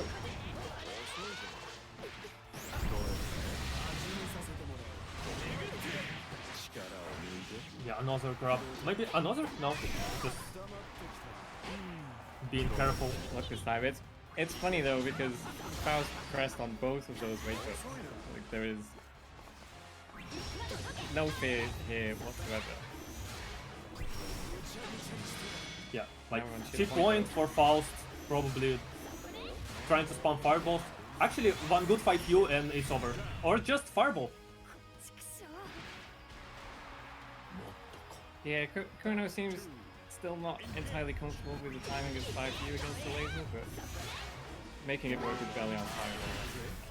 Good fireball, but sadly no meter to confirm that BC. Still getting a hit on next interaction. Try to do that cheeky setup for Belial with BC, but getting marked on. Yeah, that's gotta be... I think that was more a timing thing than anything Yeah. else. I feel like that was mistimed and Faust just mashed and it's worked. Yeah, that's a bit unfortunate. It's the right idea.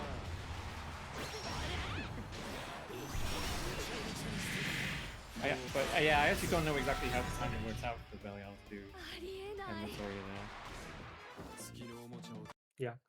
Quick, quite confident games from Kurena this round. What I suggest, well, for Kurena, if you see that a spam laser, you can always just 5U, punish them for it, make them more uncomfortable with it. For Zeta player, you really just love to press your Rhapsody on Wake Up. It's an option you have to be careful about. You have to be you have to choose when to press to disrupt your opponent pressure, and abusing it will just... What's happened is you're just getting grabbed on Wake Up 3 times in a row. So be a little bit more patient on defense, I would say. Yeah, it's, having a parry like that gives you a chance to play, a slightly different kind of rock, paper, scissors on your own wake up, but it is still rock, paper, scissors. And if you throw scissors every time, sometimes your opponent's going to start saying, well, okay, I can just use rock and it's going to work. So, as you say, a little bit more patience, realize when parry isn't working out and your opponent is waiting and using throw. Maybe be a bit more patient, force the opponent to adapt and use something a bit different, and then see what else you can work with. Yeah, also for Zeta player again, if your kind of Tiger Knee into Pogo doesn't quite work on your opponent, they block, they use block buttons, they block high, and you're not getting those hits with Pogo, you have to try different approach, play a little bit more neutral, press 2M. 2M is a really good button to keep your opponent on a distance as a Zeta. Like 2M into Fireball, then maybe try to mix XL, go in yourself. You'll have to play a little bit more neutral in these cases. Right now, you were trying to zone Belial with Zeta, and it's just not quite a good idea, because their Fireball is quite better, and they always have 5U.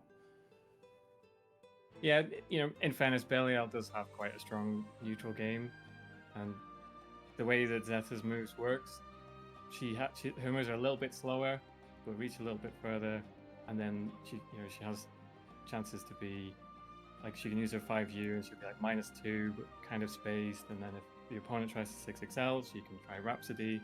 So she has these kinds of RPS situations that she can play with to make things a bit more complicated. So I get it that you don't want to just play straight up honest neutral against Belial. But as you say, if you keep using these tricks in the same way, then people are going to start to read them after a while. And when you see that they've adjusted, then you need to have the awareness for that when it's time to switch it up and have other tools in the toolbox to use. Yeah, but it's not all, you know, you're doing this wrong, you're doing that wrong. Your air game with like just jump in or delayed harvest, that was really good. That was nice from you. Keep up the work. You're gonna get there. Surely you have some ideas how to work. And Yeah, the message there is not don't do these things ever again. It's more yeah, add some more layers on top. yep.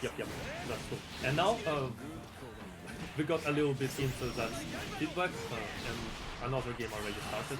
It's Furena against Camis. Yeah, so we're going straight back into the grinder with Camis' aggressive Siegfried. So a lot harder for Belial to keep Siegfried out than for Matera. Bruno already down to 2 points.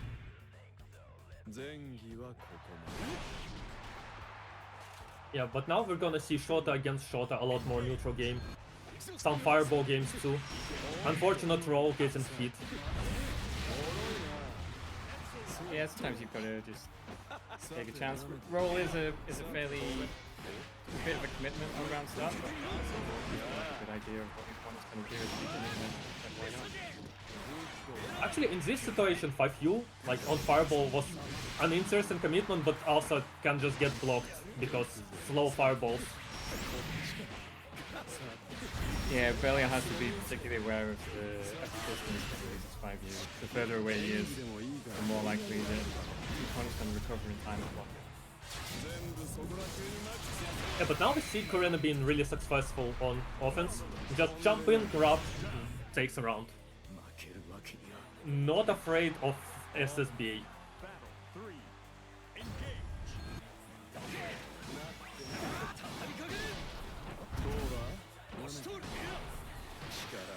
Okay, now we see players being playing a little bit more neutral this time. Fireballs get jumped, Tsutsuem hits, and now just TP. Yeah, I mean, we're trading fireballs, we're trading DPs. Sometimes, you know, sometimes. That's just how it is, right? You see your opponent use one option, you think, oh hey, I can do that as well. Yeah, monkey see, monkey do. And it's a good awareness to do DP and like, okay, what if they're gonna do the same and just block? Slightly odd J there, and then oh, catches it for 2TU. Nice, so, good. Kami's there, looked like fell for the bait, tried to throw the 5U. Unfortunately, if Belial uses the ultimate version, it looks the same. If you're watching closely, you can see his meter go down and it tells you that he's done it. But often the safest thing to do is, if you see him walk towards you like that, if you jump over him, you can then run up behind and do a close heavy when he finishes. When he shrugs his shoulders, that's your cue to hit him with a close heavy, do the biggest combo that you've got.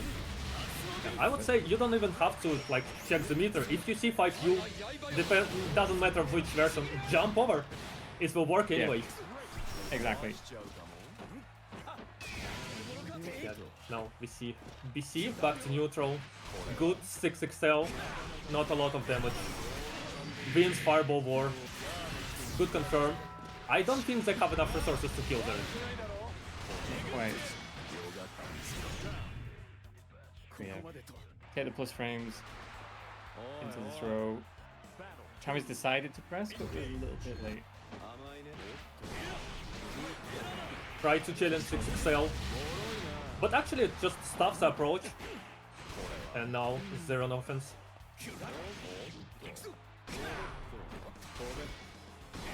Yeah, we see both players kinda not confident with their presses. They would press a button and not sure that, oh, it's hit, but I'm not sure that it got hit and not confirming. But for DP, you know, you have time to press your buttons and confirm them. Yeah, exactly. Just unfortunately drops the combo that time, but might be able to do it. Yeah, I think no, we're not without meter. Okay, no crystals, but full meter. Yeah, suddenly it's a very tricky situation. Okay, chip point. Another fireball. Might gate 5. Oh, good jump over. And again, it's Belial's U5 that takes it. I think Kami's took a very big risk there when when Kurno was already on chip point, Hammers decided to use 5U and just throw away a little bit more health. Might have been a miss input. Yeah, that might have been actually since a U button, maybe Fireball.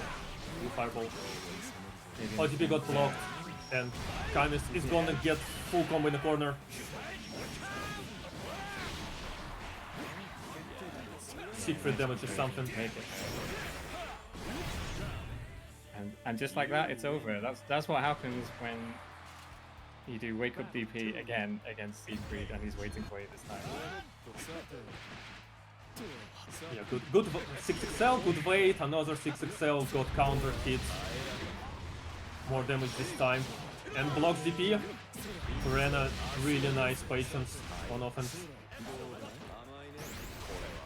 Doesn't quite complete the combo, unfortunately, but still Kurno has the advantage here. Okay, reverse. Fireball works, grab works. Not a lot of health, but SSBA. Oh, that happens with Belial DP sometimes. You have to block until the end.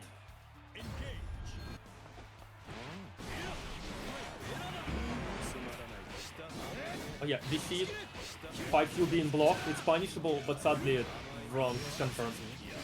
Punishable, but only with throw, so... Oh, yeah, I guess they just got hit with the low. Yeah. There.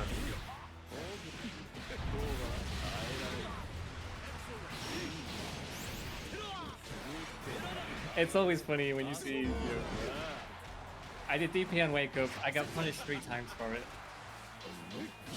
This time, surely it'll work. And there you go, it actually does. You know, if your opponent's going to DP on every single Wake Up, then you don't really need to change it. Don't go for the meaty, just keep blocking until... Well, until that. When someone does Wake Up Fireball instead. And the game for Kurena, just like that. Yeah, and also despite all of that, 3-0. Kurena manages to keep the focus just enough to seal the round out. Yeah, and now we're gonna see what it's just gonna be winners finals, I guess. Not winner, just finals. For Star, who won their sorry for interrupting. For Star, who won their game, it's gonna be just 1-3. For Kurena, they have to reset the bracket now, so win 6 games actually.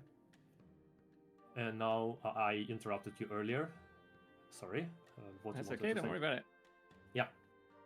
Yeah, it'd be interesting to see again. So we've seen Star fighting against the Siegfried of Khamis here already, but yeah, like I said, Star was fighting Drazira's Belial in the Hanami exhibition on Monday. So there were a few things that came up there, including how to deal with Belial's 5U. I got some good advice and tips from Soki in that case. So it'd be interesting to see Star fighting Kureno's Belial here and see how they've had time to adapt over the last week. Even during Hanami set, if you saw that, and you saw that, later in the game, start to like throw one arrow, wait a little bit, see maybe they press 5U, then I block, then I punish, or just block, but I'm not getting hit. So like there was a good adaptation, and they now know what to do against Belial tools. They might not know what to do against Belial player Kurena in this situation, but at least they aware of Belial tools. And let's see if Kurena know how to deal with Metera on their side. Yeah, that's the flip side of it. And again, with all of these things, it's one thing you try it out. Okay, this doesn't quite work. Someone tells you what the trick is. Maybe you try it in practice mode and you go, oh, okay, if I shoot an arrow and he does 5U and I block it, then I can punish with a throw. By the time you've actually gone into a set against another Belial, there's a good chance that you've forgotten that. You just have to get used to putting those things into practice in a match as well. And all of that takes time. Comment says, I'm afraid we'll see a lot of 5U, so I'm looking forward to finding out. Yeah, but Kurena is not actually the person to kind of throw 5U in the blue. Okay, I take my words back. It was close enough there that it was a good idea. Maybe. Oh, A little bit too early on the throw. It's back to trouble. yeah, but good challenge with you fireball.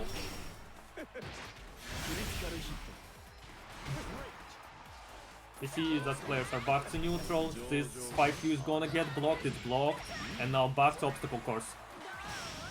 That is Mythera. Yeah, there's a good adaptation there already, actually. We saw Kureno earlier use Fireball from full screen. Tried to get all the way in. Have enough resources there to kill. And the first round for Kurena, but I saw that reaction with 5U for Zephyr, for jump in on Mythera.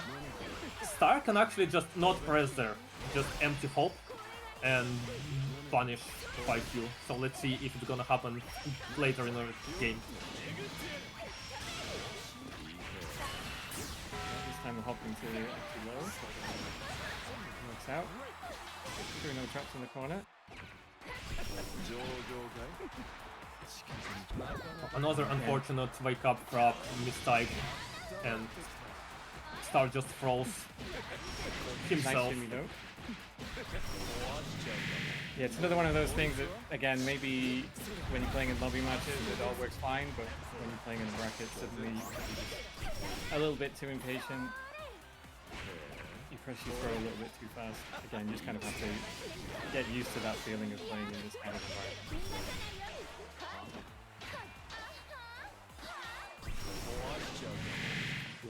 Very again, quick. yeah. Happy to block out Star Kitsune's pressure, catches with the ultimate fireball, and takes the round from it. He really just waits when they're in distance, when can they safely throw a fireball with their animation not being interrupted by any arrows, and just wins the round because of that. First game for Kurena. Yeah, and I also like this choice as well, like not immediately mashing rematch, like, oh, I lost, I'm gonna mash this button faster and get straight into the next one and win that one. Just taking a moment to think about it, like, okay, well, when I leave enough of a gap, they're gonna throw U5 balls, so okay, next time I'm just gonna be a little bit slower, look for that U5 ball. Yeah, and we see that, like, there was a lot, not a lot, but there was some occasional pressures of 5U, and they all got blocked, so Star is ready for that. They don't really send second arrow or anything, not in animation, so they can always block 5U.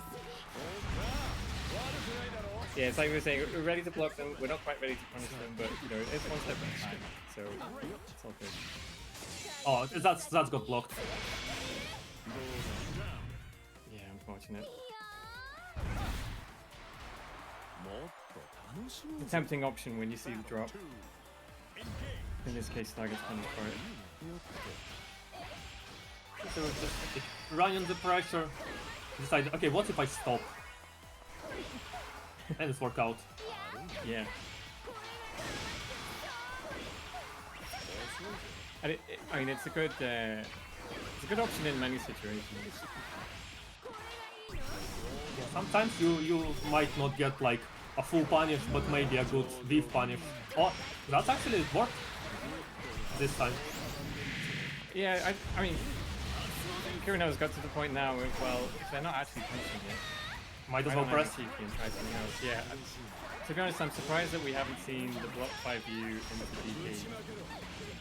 But at the same time, you know, they don't punish with a grab, but they always press light, so they take turn back. So maybe press wasn't a good option there. Yeah, exactly. But that's why I'm surprised we didn't see the DP in that situation yet. Yeah, DP, you're right, DP might work in this situation. Round for both players. Let's see who prevails in this game. Standard 5U is close enough. And then Star caught mashing on Wake Up. Big combo for Kureno. Waited a little bit on Wake Up, Star was probing you DP a lot. Oh, and common grab. and then grab straight out of the fireball setup. No fear from Star Kitchen. Oh, that was unfortunate. Yeah. Pressed a bit too early, DP in the wrong direction. Got crossed up. Some DPs are Takes just their like time. that, but I think that was off a safe jump anyway, so learning to recognize what situations wake up DP is going to work is quite important. Although that is going to, as much as we know, this might change next time. So maybe it's not. It's too all important gas skill leaks Yeah. for now, who knows. Okay, yeah, we see a little bit of a fireball war. Against Meteor, you might end up losing fireball war, but 5U worked wonders. Wake up, throw. Now you're in the corner against Meteor. Just successful jump out. And bits to the SPA as well. It's like we were saying before, like as difficult as it is to fight a character like Meteor, you still have to represent these options like roll and jump. In this case, Kuranoa going for the jump and it works out. Yeah, fireball from Belial not quite reaching there, and Kitsune can just press their own button, wins that interaction, and back to neutral. Let's see, yeah, maybe they waiting for you fireball to press, maybe just being patient, waiting for 5Q, like this, gets blocked.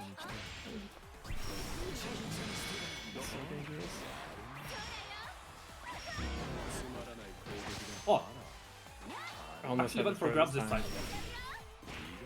Just needs to be a little bit faster. Good anti-air. Yeah.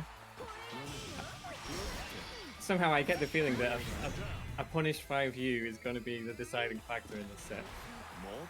Yeah, but this time it was jump in that was successful and got to run around. There we go. Nice. I think actually slightly slow, that wasn't a punish. Oh, it still worked out. We're pressing the right options now. Even if the timing isn't quite perfect, again, this is all still progress. Probably, you know, sometimes this happens, you will get a feedback, you know what to do, but it not quite click until later in the round. And now we see it start remembering, oh wait, I have to grab those. Yeah, you still have to get used to it.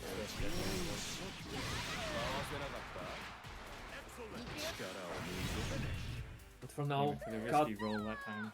yeah, cut up with a Belial pressure in the corner, and it's a reset, actually. It's not over. Players still have to play one more set, but now it's only one game. And the winner is winner, and the loser is, yeah, loser. If it wasn't obvious. Well, second place. Second place, yeah. For some people, if it's not winning, it doesn't count. But the second place is nothing to be ashamed of. Well, loser of a set, second place of a tournament. Yeah, that's true. Yeah, a very, very strong 3-0 result for Kuranoa there. I think mostly Kuranoa has just been... We've seen these 5Us, we've seen the DPs, but on balance, Kuranoa just working out in terms of the risk and the reward. You know, if these 5Us were getting consistently punished, then maybe that would be a little bit different. But so far, it's been working out, and it looks like Star's just taking a moment to get their composure back, which is, again, there's always time allowed to take a little bit of a break to gather your thoughts in a case like this, you know, so make the most of it. If you're feeling a little bit nervous, or you know that there's something that you were trying to remember and it's in your notes, but you weren't sure exactly what it was, like just take a moment, double check, get your confidence back together, and then take the rematch. Yeah, I agree with you. It's only right to take a briefer. You deserved it. You just played the set. Why not take a break? Maybe like you're out of water, take a water, something like this. Maybe you need to go for a bathroom break. Then don't keep it within you when you're playing in finals of a tournament. That's for sure.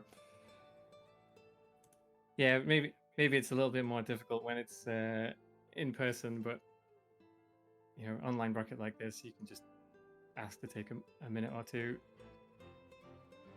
Even for like big tournaments, I see sometimes during the set, players, especially if they lose a round, they can always go, back to the character screen and like take a briefer this way, because you're allowed to change the character on a lose, so you can always take a briefer. For offline tournaments, that's your way to kind of get a little bit of a break. Yeah, I mean, both online and offline, you can always go back to character select, even if you're just going to pick the same character. When it's offline, maybe you don't like the stage, maybe you don't like the music, maybe you do like it, but you just want to change things up a little bit, see if that changes your look. Actually, that's a good question. Since we're having a little bit of pause, do you play with in-game music, or do you use your own, or do you play in silence? I just have the in-game music. Sometimes I wish that I had modded out party people for a different track, depending on what music my opponents picked, but mostly I play with the in-game music. Usually on random as well. Yeah, I have set like Tiamat Zem because I really like it, but I actually have music turned off in the game, and I try to play with something like upbeat, but it doesn't work for me. Music getting me distracted, so I usually play something really calm or just play in silence, especially during tournaments. Yeah, different things work for different people. If you find something affects you focus, then experiment, try other things. Sometimes it's just there's that one track that you need to have playing for you to lock in. And if that's your secret power, then all the more reason to learn that. And now we're back to finals of UTG Beginner Bracket 27. Last game, first to 3. Start with a strong start in the reset, but caught by the DP from Corino. Clashes with the 2-2U. Okay.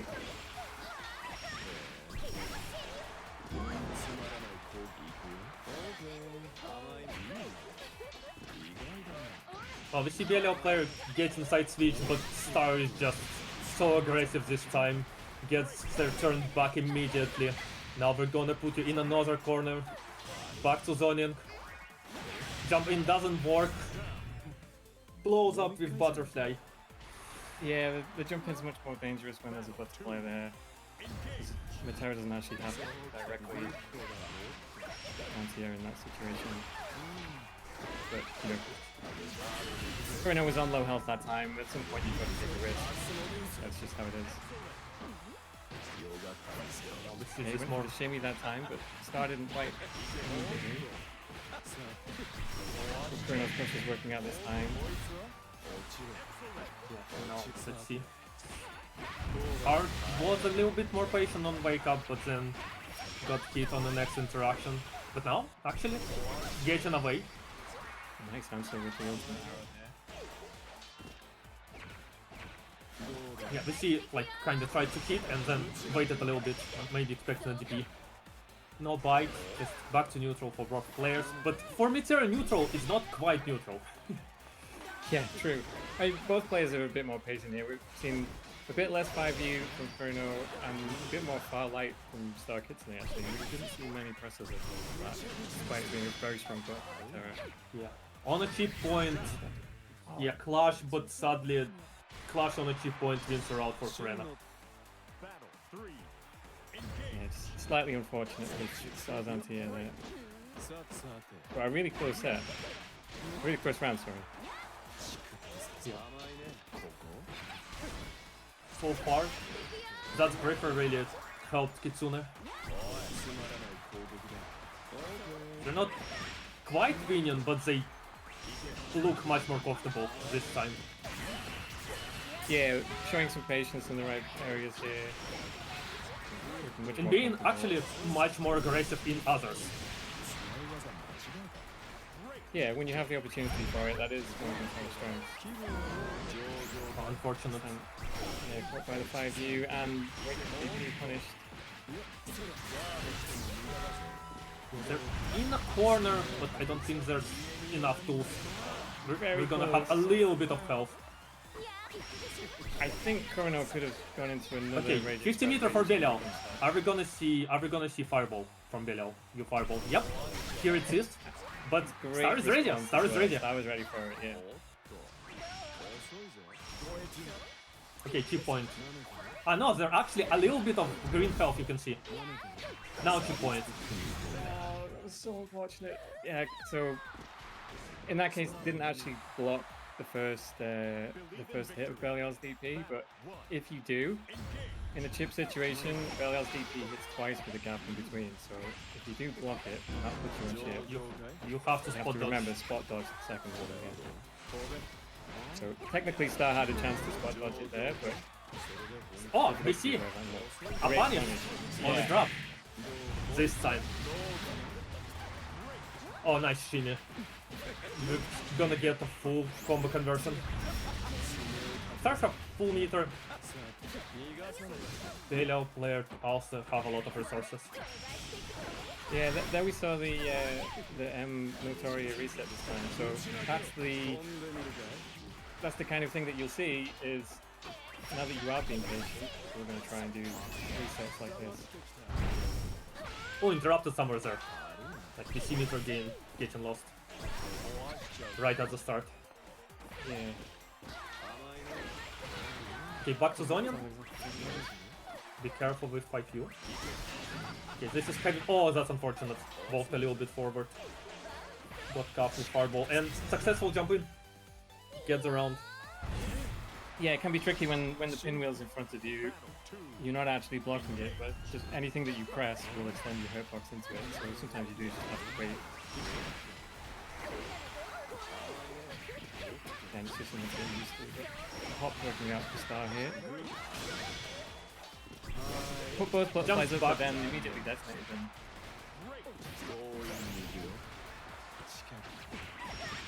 Mission grab gets hit for that. Good recognition from Star. Oh. Hope into low, another sweep actually, really good. DP will get you out of the situation, but you're still on a low health. So let's see.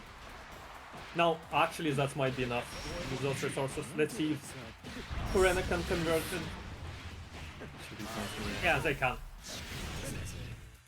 Nice finish. But even so, Kureno takes the first game of the reset. That second I game, still get the feeling that Star is starting to have a bit more fun here. We've seen a few more variations with the hops, some slightly different options being thrown out.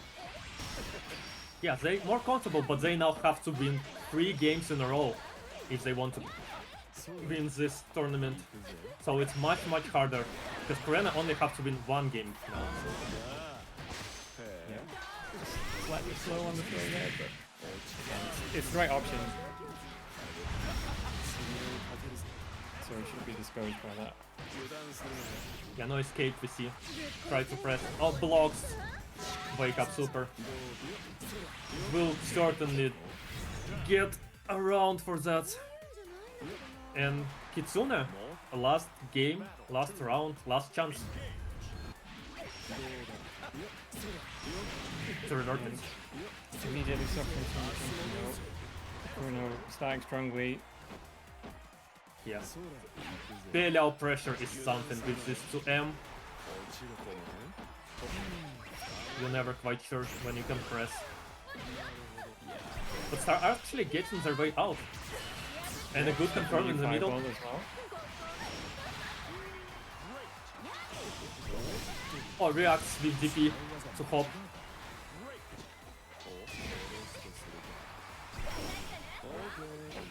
DP evaded but no punish. It's unfortunate. Okay, now both players are really careful.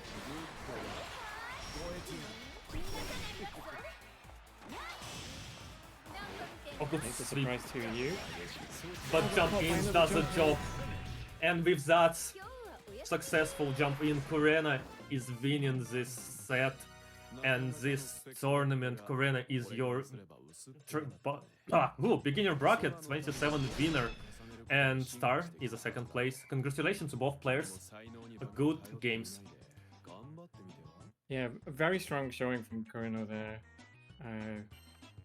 Taking both sets 3-0. I think overall that was the classic like 3-0, but it was close. It was certainly closer than the scoreline makes it look. I think the main difference here was Corino just being a bit faster to adapt. So we saw rotating between jumping, using 5U, using the U fireball, maybe just rotating a little bit quicker than Star was comfortable with.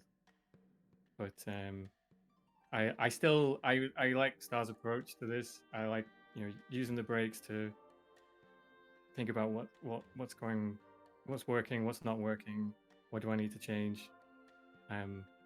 Star gets better every time I see them play, and seems to be more and more comfortable with the Metera. So I'm looking forward to seeing what comes next. And a really good set from both players. That's an interesting matchup in this situation, because usually Metera have to be careful about jump ins, and she can run like her zoning tools. But in this matchup, you actually have to be a bit more careful about 5U too. So we see Star was like really, really good avoiding all those 5U hits. But at the same time, because of that, mental stack kinda got overwhelmed, and jumping worked much better for Corena. So a lot of successful jumps, getting them victory in this particular match. Yeah, it's definitely an interesting part of watching Metera players over the years. Players like Bonsai, Dudikov, seeing how they adapt to what options their opponent is representing. Metera has lots of different ways that she can run her zoning to deal with these kinds of things, but she is also technical in that way. So you do have to get used to how those different tools work, and when is the right time, and how to read what your opponent's going for. Yeah, from a beginner perspective, sometimes it looks like zoners having a easy game. They can just send stuff, stay away, do their shit to kill you with chip. But it's actually pretty hard to keep your opponent away. And when your opponent is not away, you don't have many tools for defense.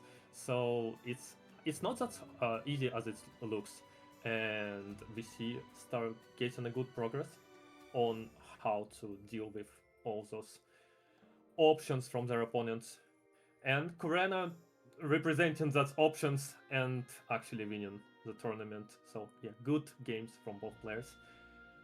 And it's, I guess, time for us to finish and to say goodbye. So what I wanted to say, if you're a beginner and you want to participate in those tournaments, you can join Beginner Bracket Discord, Yule Training Ground, where people, apart from that tournament, we also have a matchmaking from beginners. We have coaches. You can ask them to play. You can play with your fellow beginners. You can play with intermediates, so it's like not as hard as coaches, but still it is a level maybe above, so there is a challenge still in that, and they still can give you an advice regardless. You can always ask. And if you have anything else to shout out, maybe now it's your time, Sakar. Yeah, I would say also there's the EU calendar where we keep track of other events going on in the EU. There's the Hanami weekly exhibitions on a Monday, where you'll get paired with an opponent of a similar level, play a 1-to-5 set, and you'll get advice from the commentators there. There's other regular brackets, but a few of them are on a short break at the moment. But the calendar is usually kept up to date with what's happening next. And I think the next beginner bracket should still be on in 2 weeks' time. Nike will correct me if I'm wrong, I'm sure. No. It's in 2 weeks. Next beginner bracket on August 30, I believe.